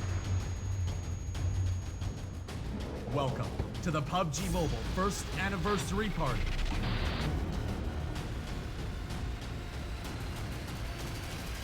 PUBG Mobile. Be the one.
Hello everyone and welcome back. We're here for the PUBG Mobile Club Open. We are in the spring split regional group stages. We're doing the Indian region. We're in day 2 looking at groups C and D. I'm Zoot, joined by Toby. Let's do this. Let's do this. Well, we just had Floor Official that won the last game, and again, you know what? I'm not gonna talk about them much. The team that will They don't get credit for winning. No, not Floor. Floor did fantastically. Not Floor. I'm talking about the team other that, team. Don't say it. Don't say it the though. other team. Don't say it. Well, if we don't say their name, then maybe we don't curse again, them. this is not a we thing. Okay, this is a you thing. I'm also slightly just making it a you thing, like unconsensually. Yeah, you don't want to take all the credit. Can we call it credit? I don't know, but all the blame. In the end, we do see the scoreboard here. This is all teams that played yesterday. Obviously, they've played 4 matches, so they're a little further up the leaderboards. But I'm sure once we get to the next page, we will see a mix of things. Yeah, indeed. And here we can go down. You can see out of the groups that we're watching today, Team India are at the top of that. This is not true. Are we looking for updates? Because Team India has only played 1 game here. I mean, they only have 30 placement points and 11 kills, and that's not true. We might be on a little bit of a scoreboard lag. Don't look at the scoreboard, guys. It's giving fake info. What we know is that Hydra is still very much going to be up there. Oh yeah, but because even though Team India, it says here they play 3 games, but the stats they have only counted for game 1. Yeah. So we'll get that review. We'll get it fixed. No worries. But the team that shall not be named starts with S, ends in Ol. I didn't say it. It's fine. I will. Okay, I'm sort of referring to myself now. I'm not going to mention their name, and maybe we're going to get a really strong performance because at the moment. Oh, that's what you're going for with this. Okay, okay. That's it. I just don't want to curse anything. Okay. Okay. Fair. And I think that just in case, because we don't know, just in case, then you also shouldn't curse them. Oh, I'm not cursing anyone today. You don't know that though. That you might be. So we can never be certain. Yeah, we'll see how they do as we get into the game, but until then, we're going to pay attention to some of the other teams. Oh, and let's pay attention to what's happening because the game indeed has started. And this is where things get a little more interesting because sure, it's a different plane than last game, but it is back-to-back games on the same map. So teams have had a chance. Now, I know it was a military game, the last one. That can upset things a little bit, but but still, this is a chance for them to say, okay, these teams did this previous game, these teams did that, these guys landed here and there. How are we going to play it accordingly? Now we at least have a chance to do something different. But one team that's not looking to do things different is Apex. Yeah. Back to Pachinki they go. Question is going to be whether they'll be there by themselves or if they're going to get company or not. Yeah, indeed. We've got ZFX actually going for a super early drop. Team India, are they going military? Esports too? Yes, they are. They're coming down underneath Apex now. You can see the team that shall not be named as well. I can't quite see where they are at the moment, but I'm just seeing if I can quickly scan them at the moment. I don't have them on my radar right now, which is a good thing. I won't curse them for a moment longer. Skull actually going super late to Maximus as well. Oh, there's quite a lot of teams going west side, but we'll see if they're going to scatter north and south. Yeah, a lot of teams ship out late in this plane. That's interesting. All of Yasnaya is open enough for grabs. Stalber, Kameshki, the entire mansion area. Milta itself is available for teams to take as well. So plenty of room on the east, but it's not going to matter because the circle went to west. And Team India, I mean, they went military base last time. They're close enough to it again. I don't think there's a reason for them to commit to it now. They know that the circle ain't going to go there, and they're already in an area that's free. Would you go there? If you know that the place northwest of military base is clear, would you just do it just for some loot and then come back out? I mean, you can get all the loot you need on this side. Oh. And Nyx is, well, I mean, he's not going to get a whole lot out of this one. He's going to go down immediately. And Gull will secure themselves a kill. Yeah, and well, the rest of his teammates are like, you know what, we can't help it. But you know what, we didn't have space in here anyway, so... yeah, exactly. Yeah, we don't have room for you, so can you just do your own thing? I gotta say one thing real quickly, because for those of you guys out there watching that don't know, I am very much a dedicated PUBG PC person. I mean, I like the mobile version as well, but my phone would blow up if I tried to play this game, like literally. It's not good enough for it. But these skins, man, gotta say, the PUBG Mobile guys, they get all the cool swag. Yeah, they do. Do you feel bad? Yeah. I mean, I'm not a big skin guy per se. Like, I'm not the one that goes out and spends a ton of money on it. I respect people that do because it's a great feature to have in the game. You just get all the cool stuff. Yeah. They get the nice, the radar cues. Yeah, as well. exactly. They get the auto everything. loot. They get the whole lot. Oh, we've got the apartments there by Team Gravity. Oh, school as well, actually. That's a nice split. That's a nice split. Not only do they have plenty of room to loot, but they also are within an area where a lot of teams are becoming rotating in, so they'll know approximately how many teams are around them. I see them now, so I'm going to mention them. Team Sol. Yeah. They're going to be. They're ready near Georgia Pole by the containers. Yeah. I got the place right this time. Oh, there's Lord. Is that Lord? Yeah, Lord over on the other side of Georgia. North Pole. George. Yeah. Getting themselves looted on up. Should be good to go in just a short moment. And we actually have Eternal Hydra in South George as well. So a triple team stack in the area of Georgia Pole itself. I mean, it's a huge area. It can easily fit 3 teams in there. The only thing is going to be, when do they start to rotate? They are close to the circle now, so we could see all of them thinking, oh, well, we're close. We'll just rotate late. And then with all of them doing that same thing, should they also not only rotate late, but feel like they want to go to the kind of the same area of the map, that could be early fights you don't want to have. But Team India, we talked about them probably not wanting to cross over, but they did. Okay. So, like, there is military base available. Well, let's take it. And actually, to follow your point over on what's going on in Georgia Pole, they should be pretty aware of what they're doing. Like, because they all dropped there, it's a case of that follow-up, as you say. Now, Team India, they're a good team. We saw them win Game 1. They've had some good games since that, too. One thing I want to criticize, though. It's a small thing, but it's there. With this circle in particular, they were up by Ferry Pier. They had that entire area. Sure, you can go military base and loot, that's fine. But now you're also leaving yourself in a position where you could get bridge camped by anyone else wanting to go down and say, okay, Team India went here last game. Should they go again? Next time you play this area, either 2-2 split on each side of the water, or just leave one guy. He doesn't even have to go. He doesn't even have to go out and shoot. He doesn't have to do anything. All he has to do is sit on the other side. I mean, he doesn't need all the loot in the world. Leave him on the other side of the bridge. He can just sit around in the shack, do whatever he wants, so he doesn't start taking fire, and listen if people are coming in. Yeah. It's a lot of time they won't have to waste on checking an area they technically already checked. With no information. Exactly. They all committed all the way inside the military base itself. It probably won't be an issue because we didn't see anyone around the bridge area now.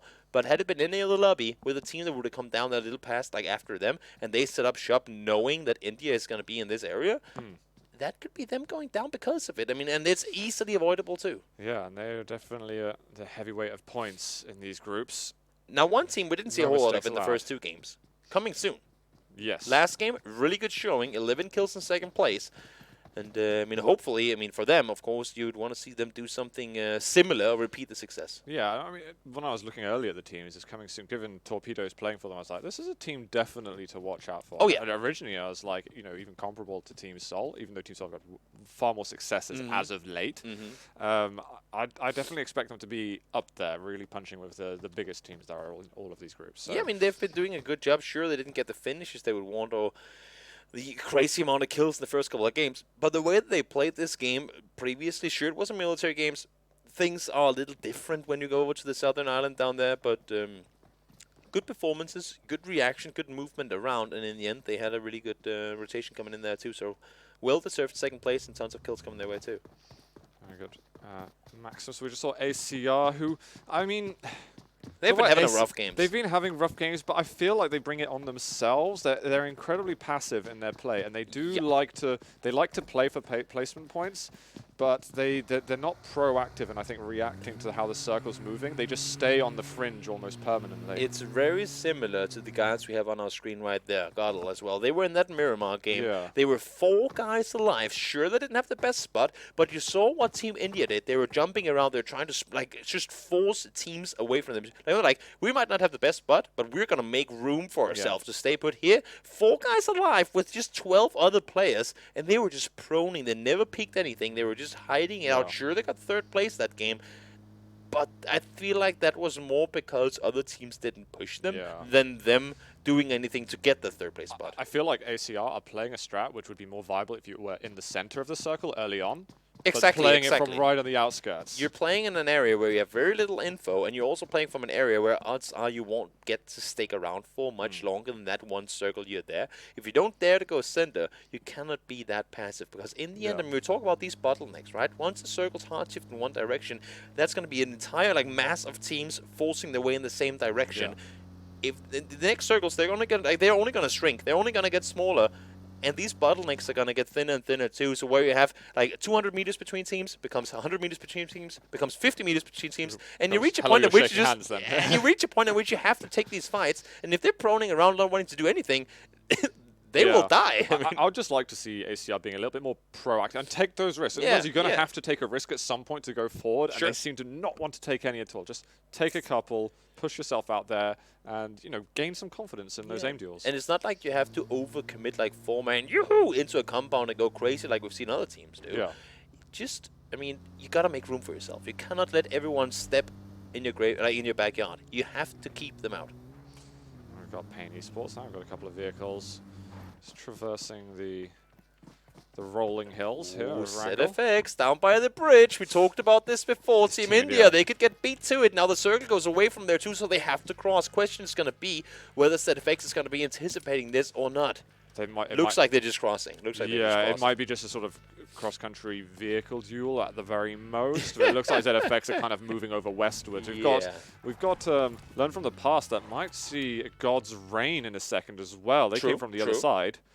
Oh, that's a good crate, but unfortunately it's in the water. I doubt anyone's going to be jumping on down here and picking it up. It's really far north, and it's very far from the new circle that just popped, so I highly doubt anyone's going to be making their way out here. Let's see the floor official. I mean, they won the previous game, and clearly the safe place is the strategy to go with. You got Gravity as well, good center the whole position. Time. They were just over at the apartments. They haven't really moved far. They had a player, I think it was Arian, who's been in school the whole time for the full pretty much 10 minutes of the game. Ooh, they're taking fire now as well from coming soon. Oh, doink. Easy. Almost reversing into torpedo. Remember torpedo. There we go. I can respect you don't want to have a torpedo in your car. I mean, that's going to be rather scary. At least if you're a driver that tends to like jump into things and stuff, having a torpedo laying around in your vehicle, that's going to be a little. It could be a bit of a hazard. Like torpedoes are like the ones with the dot on the edge of it, and like as soon as it hits something, it just explodes, right? I think so. Yeah. So I'm not a torpedo expert, but isn't it like they have that thing on the dot, like as soon as it hits something, it just detonates? Yeah, exactly, like pressure. Yeah, exactly. And if you have that in your vehicle and you drive into something, it's like a reverse airbag, just blows you up immediately. This torpedo though is trying to do nice things for the team. I got Maximus Alpha. They're still alive. Been very quiet. I think this is actually something that I was maybe expecting more in the last game, is that we'd have a bit more silence early on. But this is how we want to play it. They're sitting center in the circle, and this is where they can play it safe. This is where they can chill and not do anything, because they have a spot from which they can allow themselves to do that. They've already scouted around. They've seen this compound is clear, and until they have to leave, there's no reason for them to take anything aggressive. Now one player that will go down, it's going to be Hash, unfortunately for him. There's a lot more to it. He's all on his own there. Not much that he could do. And looks like within the circle, Maximus have found a pretty good spot to work with. ZFX looks like they set up shop. This is a nice kind of seaside view that they've got. Pretty, I'd say, pretty costly on the real estate prices. Yeah. I mean, it is a plank house without windows, so I don't know how. I mean, it's the land, you're paying for the location, there, okay? It's not about the architecture. It's about the location. It's one of those rich guys that will buy the place just for the area, and then they bulldoze the house and build a new one. There's no noise pollution or anything nearby. Yeah, it's true. Holiday home is what I'm thinking about here. You do have a big swamp on the backside, so on warm days it might get a little stinky, but other than that, it should be. It's a feature. It should be just fine. It's a feature. The real estate of we could be like the PUBG real estate agents. It's true. I think there's a mod. There's a mod in the working over here that they're going to be working on. If you want to breach this compound, it's going to be $10,000. Sorry, it's going to be 10 bullets. You have to give 10 bullets to the real estate. We shouldn't share our ideas too much here. We've got to hold something on. We've got some cards that we need to negotiate on. Okay, business is going to start. Now we do see people coming on over and seeing if they can join in on the real estate battle, but seems like they'll be way late to the race here. Oh, there's suddenly a small clash happening. Yeah. Scala doing something similar to the last game, actually. I know the circle's very different, but they stayed on the edge for the first couple of zones, and then they kind of made a reaction. Oh. How in the universe is Snack still alive? All these four guys must have sprayed at least a full magazine each on that vehicle. And it didn't blow up. And also, he's not shot out of it. I mean, how in the universe did he live with a scare there? Good driver, bad aiming. I'm not sure. A combination of both, probably, but that was very, very fortunate, that's for sure. Because his entire team, you can see them up here, they were kind of left on the other side going like, well, At least we have this now, but it's not inside the circle, and they don't know, I think, that Max is on the other side. Yeah, I was just curious whether they had a clue. It looked like they were just kind of scouting it out a bit, trying to see if there's any movement I like in the to building. see that, though. They're not going over aggressive. They're looking forward. They know there's still 62 players in the game. And there's no reason to aggress on something, especially a compound that's not inside the circle even, to take any chances. So they go back, they go on the other side of the building, just out of fear that there could be people there, and they rotate safe around it. It's a really smart play. Yeah, and Maximus very soon are going to start thinking how they're going to be moving eastwards or northwards. And they'll just check that Threat I've learned from the past is gone, and then they can make that play. Yeah. Oh, Godal. This pain. This could hurt. This could hurt a lot. We've got Pain Esports trying to get the shots right in front. They're trying to just break through and hoping with enough speed it can secure survival. But it kind of has. 3 guys on a 3-seater, and they get the... Or 2 guys, I guess, on a 3-seater, and they're no... Oh, no! Did that hurt? What? Did they lose a player? How did neither of them get knocked from that? That's unbelievable.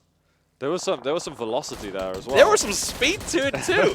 That is, I guess it's good suspension. Yeah. In their knees, because that would have shattered my kneecaps a billion times had it been me doing that. Oh, God's Rain there. SKK looking over at Pain Esports, but not too many shots going to be connecting there.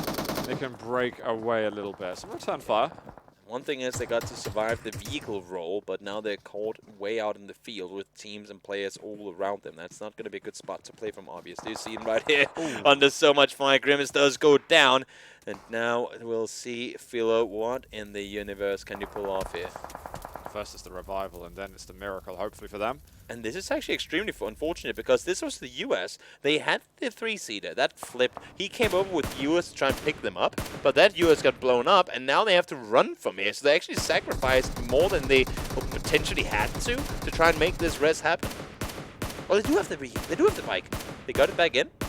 Let's see. Can they get away? Can they get away? Oh, no, they're taking fire from the other side, too, and he's going to go down, too. They're just completely pinned by that rock. That's a nightmare situation for them. Just as they've started creating some kind of way to escape, he's not going to be able to. There's just a slither of health just there. Going to put a smoke grenade down, try and cover himself up. Is there any heals that he can make for himself?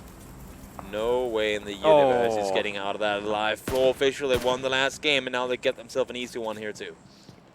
New circle pops, and they even were inside the next circle, but not a whole thing from there. Godal Assassin is still alive from what I can see. Yeah, they do have one player over in the 2-story house up just on the eastern side of Team India. India have taken a position down by the observatory, so good spot for them to sit in. They'll have a ton of chances to dig around there. And also, this is a good spot to scout further forward up by the electricity or the antenna. The tower here, where you can see further down. But as you can see in your minimap, the circle is further south in this, so they have to move around.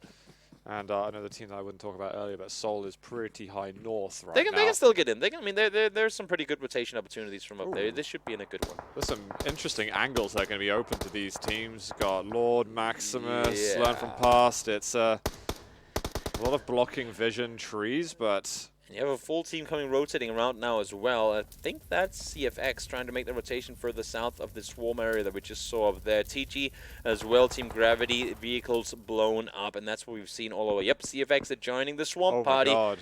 Come in and say hello to Shrek, because all of his friends are hanging around down here. This could get really, really messy at the swamps. Also, it's just on the edge of the circle. This is what we're talking about. If you have too many of these edge teams, it's just going to be a cluster. There's another team coming. I think it's actually a solo player coming in from Team 10, just making his presence known. He's going to send it straight into Maximus. How many people are in this vehicle? I'm curious to know. We can see what we have got. Skull at the moment. They've got ACR all around. The ACR looking to be a little bit more proactive, which is something I like from them. Let's see if they can actually eliminate Skull. That would be a pretty big win. Casualties being sustained at the moment for them, but ACR... Oh, that's hurting. Player on the floor. There's going to be a second right in front. Need to go for the reload here. There is a teammate beside them. We do have the one, just Panman. Actually managed to get another elimination. Have they been able to finish that cluster? ACR looks like they came out on top. Pretty sure Skull got wiped there. They got a little bit of help from other teams sitting around them, but they did go down. And now Eternal Hydra, they were the ones coming in with the vehicle, and they know for a fact that there's a team just down the hill. They got to stop early, but this is all clustered, and they're not even inside the next circle yet. This is going to be a tough break for them, but they do get themselves the first knock. Wow, 2 of the Maximus players are down now.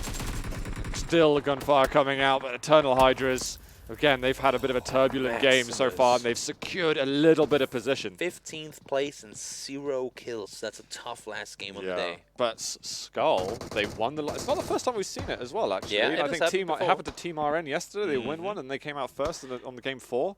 That is something you see more often than you assume. So you get themselves one win, and then immediately after they got 16th, 0 kills. Yeah, it's crazy. It's just one of those Battle Royale type things where, I mean, it just goes to show that even the best teams can get, well, I mean, get PUBG'd. I like to call it. You can just have games where things just do not go your way, and that is why. I mean, that's why we don't do BO3s. That's why we don't do 5 games and then you're in the grand finals. We need more games because even when you're a good team, you can just get extremely. You're going to average out those good performances. You eliminate the RNG with that. I mean, the more consistent, the better teams will have a better chance. Oh, almost had it there too, but he goes down immediately after. He took a shot with the Holo, not gonna work, and now Soul, they're all that was a Mortal. There's some Car 98 duels going on there. We saw a and load of they've joined the Swamp too. Look at the western side. Look at the concentration of teams on the west. If you guys don't know the terrain in the center of this circle, it's very, very open. You do have Apex down south there. They have a hilltop to work around, but everything else is open fields with a few trees here and there. It's going to be so difficult because all these guys have already been running. You see how many smokes are already being applied, and they're not even inside the next circle yet.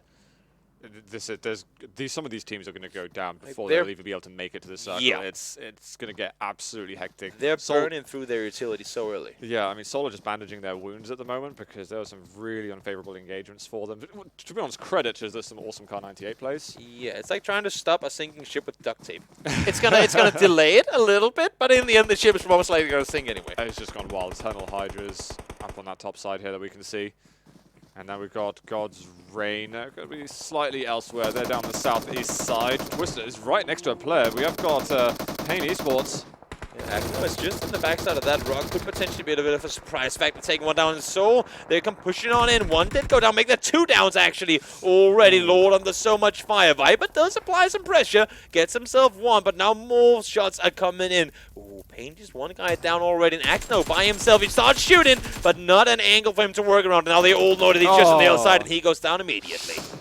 Savage. It seemed like there was kind of a blank of information there for the other team, but he tried to do what he could. We've got Soul at the moment being swallowed up a little bit by the zone, and they're still having that fight at the moment. There's a nade. Thank you very much.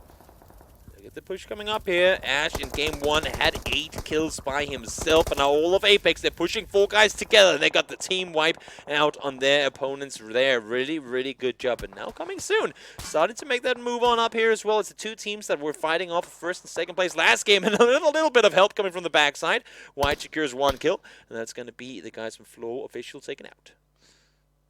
Yeah, very nicely done. Viper's been going mad as well. I keep seeing him in the kill feed. He's been picking up doing so much damage. Viper's been excellent. He's taking his weight, carrying his weight, whatever you want to call it, all by himself now too. Always getting down as well. I think I saw Mortal was still up. Viper in a bit of trouble. He is going to get down. Has got a teammate around. It is Mortal that is still alive for Team Soul. But we've got 10 teams alive. We're expecting them to go deep. Soul picking up another down there. I think that might have been the finisher. I may have misread that. Yeah, Soul got, I mean, the Viper got taken out there. A whole lot more to it. So Mortal will have to see if he can snake his way in, get something done here. Swag is trying to crawl up as well. I talked about this place being open, and you see it right there. You have the rocks out here on the edge. He'll be shifted out from it just a short moment. Scout over the top. He knows he's down there. It's just a matter of them spotting him out. It does get the damage applied. No kills coming in just yet, and he actually does get the first one in return. What more can he do here? And he does go down. Okay, so not a whole lot more to it than that. And I think they managed to keep their Team India player alive. Yep, there's the revival that we can see coming through. We can see so many of the teams have disappeared. I know that the kill feed has been waiting to update us of all the frags going on because it's happening so fast. Apex going from one fight straight into another. They're sprinting straight over towards CFX, and I don't believe they have more than 1 or 2 players on their feet now either. So all these edge fights, we talked about these bottlenecks only getting smaller and smaller. And by the time you hit the point, you do lose them. You see Mortal taken out in 9th place. Not the kind of game they would have wanted here to finish things off. Ooh, can we get it? Can we get it, Shin? Nope, not going to happen. It's not even going to take the shot there. This quick scope that he had going in there. Ooh, taking that damage from a distance. That does mean, again, that at the final scoreboard that we see at the end of the game, we will not see Soul on that. 4 games on the trot. But guys, there's 8 more games Oh for yeah, the teams plenty after today. of There's games. plenty of time for Seoul or whichever team to make a comeback or to hold on to their points lead. 8 more games for each team to play. It's only gonna get tougher from here, they say, and there's truth to it too. These guys are delivering some crazy performances, and we're seeing it all here. Apex once again, full speed forward, and they're putting so much pressure on all these other teams. They know they don't have a lot of room to work with, and Ted, the last player on his feet now, is trying to make a run across. Ooh, just gets over. Wow. Just gets over, but Swag knows exactly where he is. Paradox is taking a position not too far away. They've got all their players. Well, okay, 3 players up. Encore should be getting picked up too. That'll be the smoke out, and there we are. Team India, though, not far away. The Battle of Swamp that we've had, or the War of Swamp, has been absolutely epic. It's starting to just creep over the hill. I know that Swag wants to rest his teammate, but does he have to toss like a full speed smoke into his face? Like, stay down! It's an aggressive revival. I'm gonna get you, whatever it takes.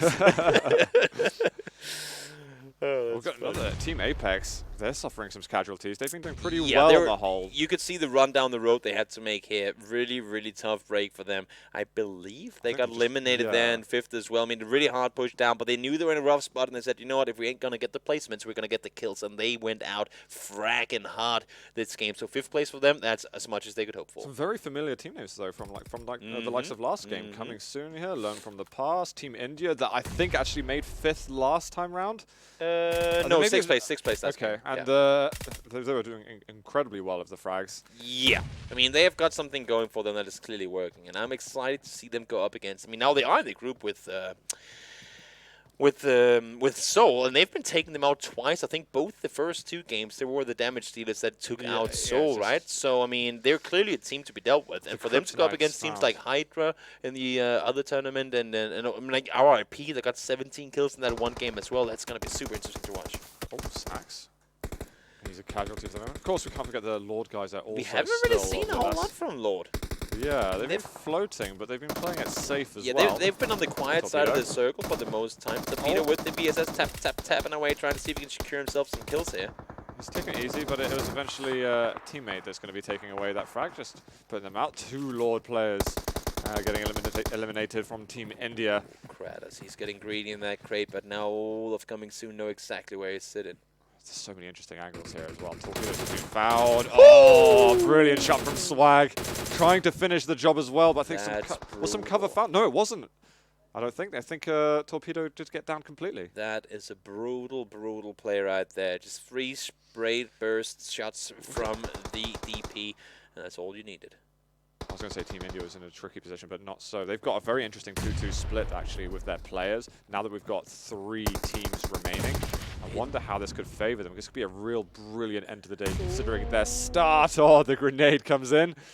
RIP there. Down. I mean, Kratos is there, but if he goes down 2 with nades or whatnot, that might be them getting a bit too greedy with that crate up there. No, the level 3 gear is good and all, but do you want to lose 2 players trying to get it? That's not going to help you out so much. And they had 4 guys up. If they lose 2 players now, because look at Kratos' HP, it's down real low, and these bullets are only continuing to fly on forward here. This could be them having a chance to be 4 guys up and now losing 2 for the sake of a helmet and a vest. Yeah, indeed. Was not worth it. Kratos trying, but now the players are down. We have got coming soon, moving into that position. The other Team India players, another one's gone down. It's only Trance left alive for them, and there's still 3 teams. At this point, I don't know, do you go to the revival, or do you say, okay, I play for myself? If you're the last team in this game right now, look at this. If you are the team learned from your past, and you don't go aggro, seeing so many shots fired, seeing this kill feed blow up like crazy, you know there are knocks on both sides right now. Yeah. Why are you hiding behind a car that's in the blue in a second? You know they're wounded. You know the guys that are alive are either resting, reloading, or getting ammo, and Swag is just hiding. Wrong play to play off there. I quite like Paradox's position comfortably. He may have been a little bit silent, but he's at least got some room to survive just there. Now he's actually definitely given away his position because he's going to take down coming soon as White there. But they're still way too late to it. They allowed for the Resses to come up. They allowed for these teams to reset. Had they moved up earlier, would have been so much better. Well, it's not over for them, but maybe it could hinder their progress. And Trance and being able to bring up Aljitsk, that's at least helped them a little bit because it was almost catastrophic for Team India. So right now it's Just, a 2v2v3. quiet before the storm. Yeah, exactly. Everything is calm for now, but now the circle is going to start closing in, and I believe it's going to shrink until there's no circle left. Paradox gets himself a second knock on towards White. He's going to tank down that much faster this time, and he will get flushed off too. Yeah, DY9 certainly can't do anything to help just then. If anything, would make things worse by just revealing his position and give Paradox an easy double. And Swag actually might get... It's very interesting what Swag and Paradox are doing. They're both getting vision of both of the other remaining teams. Yeah, I mean, right now they're kind of crawling in between them. I mean, had they been up here earlier, they could have gotten so much info, but Paradox got a bit greedy, shooting through the smoke, was not anticipating DY9 on the other side there, and he gets taken down. And you see this, I mean, Swag, he's not in the position to help him at all. You have one player that goes aggro to try and get damage done, but then once he gets shot at, Swag has to be there to help him out, and he wasn't. If you're trying to play it one-on-one, or like split 1-1, as all the other teams are doing too, you just gotta hide it out. DY9's going to start getting hit by the zone very soon. He's trying to creep in, but I don't know if he's going to be able to hold on to it long enough. Final circle is closing in 5 seconds. It's only going to shrink to nothingness now. Yeah, and no one wants to be the first to make that misstep of so many points on the line. You get 19 for third, 22 for second, 30 for first. Huge it's a difference. Big jump. And you want to be a part of that. Wait, what do you get for third place? Third place is 19. 19 Still points. 11 kill difference right now between these 3 teams. Of who gets the win at third. That's an absurd difference. That's what Team India has at the moment. So they, no matter what, they're getting a decent chunk of points. If they can get double wins today, that would be the exact same thing. We saw them with a win, we saw them with a fourth, and we've seen them with a win again, potentially, in this game. That would be the exact same result coming in from Hydra yesterday. Yeah. And now they've been immense on the kills. Here, they've still been creeping in. That zone is starting to slowly ramp up. There's going to be a Team India player down there, still Trance. That's awake, but Swag is going to be able to take down another of the coming soon player. Shinra's still up. Yeah, absolutely. DY9, I don't think you can pick him up at the moment. There's no rest coming in. If you're him right now, you got to crawl forward. You got to crawl for info. You're not getting rest here, DY9. You're not getting... If he's allowed to do this, Trance, you have to go for this. There's no way in hell. He's just hiding. Where's the info? He's pushing right now. So he's going for the flush player. He's going for the flush instead of the kill, and he loses because of it. He tried. Oh, that's a misplay. Yeah, well, coming soon is going to go first. Shinra with 9 kills over there. Well-deserved win, for One of the top performances on frags that we've seen all day long. Absolutely phenomenal. But you can see Trance with 7. You can see why he's maybe feeling it. He's done a very decent job, but both of them were they were toing and froing between, okay, who's going to aggress, who isn't. I like Shinra's proactiveness going for Swag.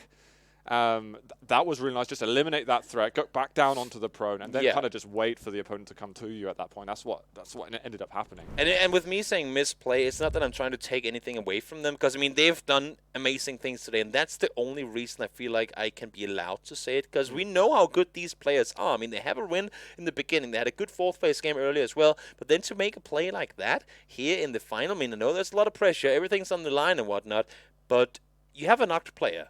There's no way in hell he's going to get rest, because, I mean, it's a 1v1. He's not going to allow you to spend time doing that, right? What you want to do in that situation, this is just a go-to to all you guys sitting out there watching. The knocked player, all he has to do is crawl forward like a madman. The more info he can get for his teammate that is still alive, the better. So he's going to crawl forward and have all the info. He's behind that tree. Look, 2 centimeters to your right. You got him, right? Instead, both of being just hiding down on the edge there, and then when he comes up, tries to get the kill in, shoots at the wrong guy, and that info should have been there from the teammate. I mean, I saw, especially when Shinra started reviving the teammate, I'm sure the teammates are calling, no, don't do it at that point. Or Shinra, even if Shinra made the decision themselves. It's a 1v1, it's too risky. Yeah, especially the zone's creeping in. I mean, there's no way. 10 full seconds of uninterrupted and especially silence. With the third party angle you can get, he could be crawling up the hill and see him resting. That's going to be him taken down so quick, right? These guys, they're so fast on their trick. As you see, as soon as they spot run, boom, they just start shooting. I think that maybe that's why Trance actually was aggressive, because maybe someone said, oh, I did see them reviving. Yeah, maybe he called out the rest, and then it was just bad time. But then going for the knocked player there... Again, you shoot at what you see. But where's the target? Give me a target. It's unfortunate. They were doing so well until the point. But we cannot take anything away from coming soon, because they had a really good game too. Yeah, they had absolutely immense game. And I mean, I think very much this match was a battle of swamp. There's so much I battle don't of Swamp understand. and, Yeah, and third it's parties. It's been totally nuts. It was pretty interesting how, I mean, you had Swamp on the west side of the circle. You had the center point, which, well, pretty much where we ended. Then you had the east side. The thing with the east side is you have Gatka, the city. Then you have 2 one-story houses southwest of that. And other than that, it's a huge open field. And it's just so hard to play around. You see the point spread right here. Look at this, 11 points beat by one little mistake in the end game. Yeah. That could have been tied. Yeah, that's unbelievable. To be fair, Team India are doing tremendously well on points, but coming soon, Oh, they've been getting better and better and better all day. It's been constant improvements from them. So, no, I'm very, very happy to see them performing like that. Again, there's a name missing from here. Toby, Team Seoul not making it into top 8. We will see them tomorrow, though, guys. So I know every team can have a bad day. It happens. There's definitely a chance for Team Seoul to come back tomorrow where they're in Group C, facing off against Group A. Yeah, one thing though, Godel, this is the second game they get double-digit placement points. In those 2 games combined, I believe they got 5th place here, and they got did they get? No, they got 3rd place in the previous Miramar game, right? They have 1 kill across both those 2 games. Yeah, total. And they got something like 30 placement points of that. Yeah. You do need them, though. I mean, right now, in this little isolated lobby, sure you don't. But once all the teams have played 12 games... There's a lot of kill points going into play, too. Yeah, it will matter. I want to shout out to Team ACR that actually took a more proactive approach They this did. They time. changed it up, yeah. I feel like there was a lot to criticize about them early on, but they were more proactive this time. I know they didn't necessarily place still that well, but it's definitely improvements in what they were doing before. For sure. And I also want to give a shout out as well to Vivo, the official mobile here for the PUBG Mobile. I'm losing my mind over here. PUBG Mobile Club Open. And how many times have I said it as well? I've said it so many times. Split, India, region, everything. Yeah, and we've got the, of course, you can head over to clubopen.pubgmobile.com where you can check out all of the information on this tournament. And it's a huge tournament. It There's is. so much that has been going on. And also remember to subscribe or follow if you're watching on Twitch or YouTube. It's the place to be. But Toby, we are pretty much at the end of day 2. It's been This going was a good day. so fast. I mean, with everything we saw with Hydra yesterday, I had my anticipations. It's kind of weird because I had lower expectations for today because these guys were so good. I'm like, you cannot have that many that good teams. Yeah. In like one region. But then you had teams really stepping up to the occasion today. Team India, and then you had coming soon. They had a 2nd place followed by a win on Erangel, right? Yeah. We talked about some of these teams being better on Erangel. Well, they for sure showed us. Yeah. And it's just coming to the next couple of weeks, even just for this region, for all the regions, it's gonna be crazy. So you guys out there watching, you better put the dates down right now. Make sure you have those afternoons or evenings free to watch some PUBG because it's going to be good quality all the way through. Yeah, and I know people will be talking about the Brawlers are back tomorrow too. A lot of people talk about the Brawlers. For good or for bad, the Brawlers will be back. That's it, guys. Toby, myself, Zoo, we are going to peace out. We'll be back at the same time tomorrow. We've got 4 more matches here from the PUBG Mobile Club Open. Thanks for watching. We'll see you then.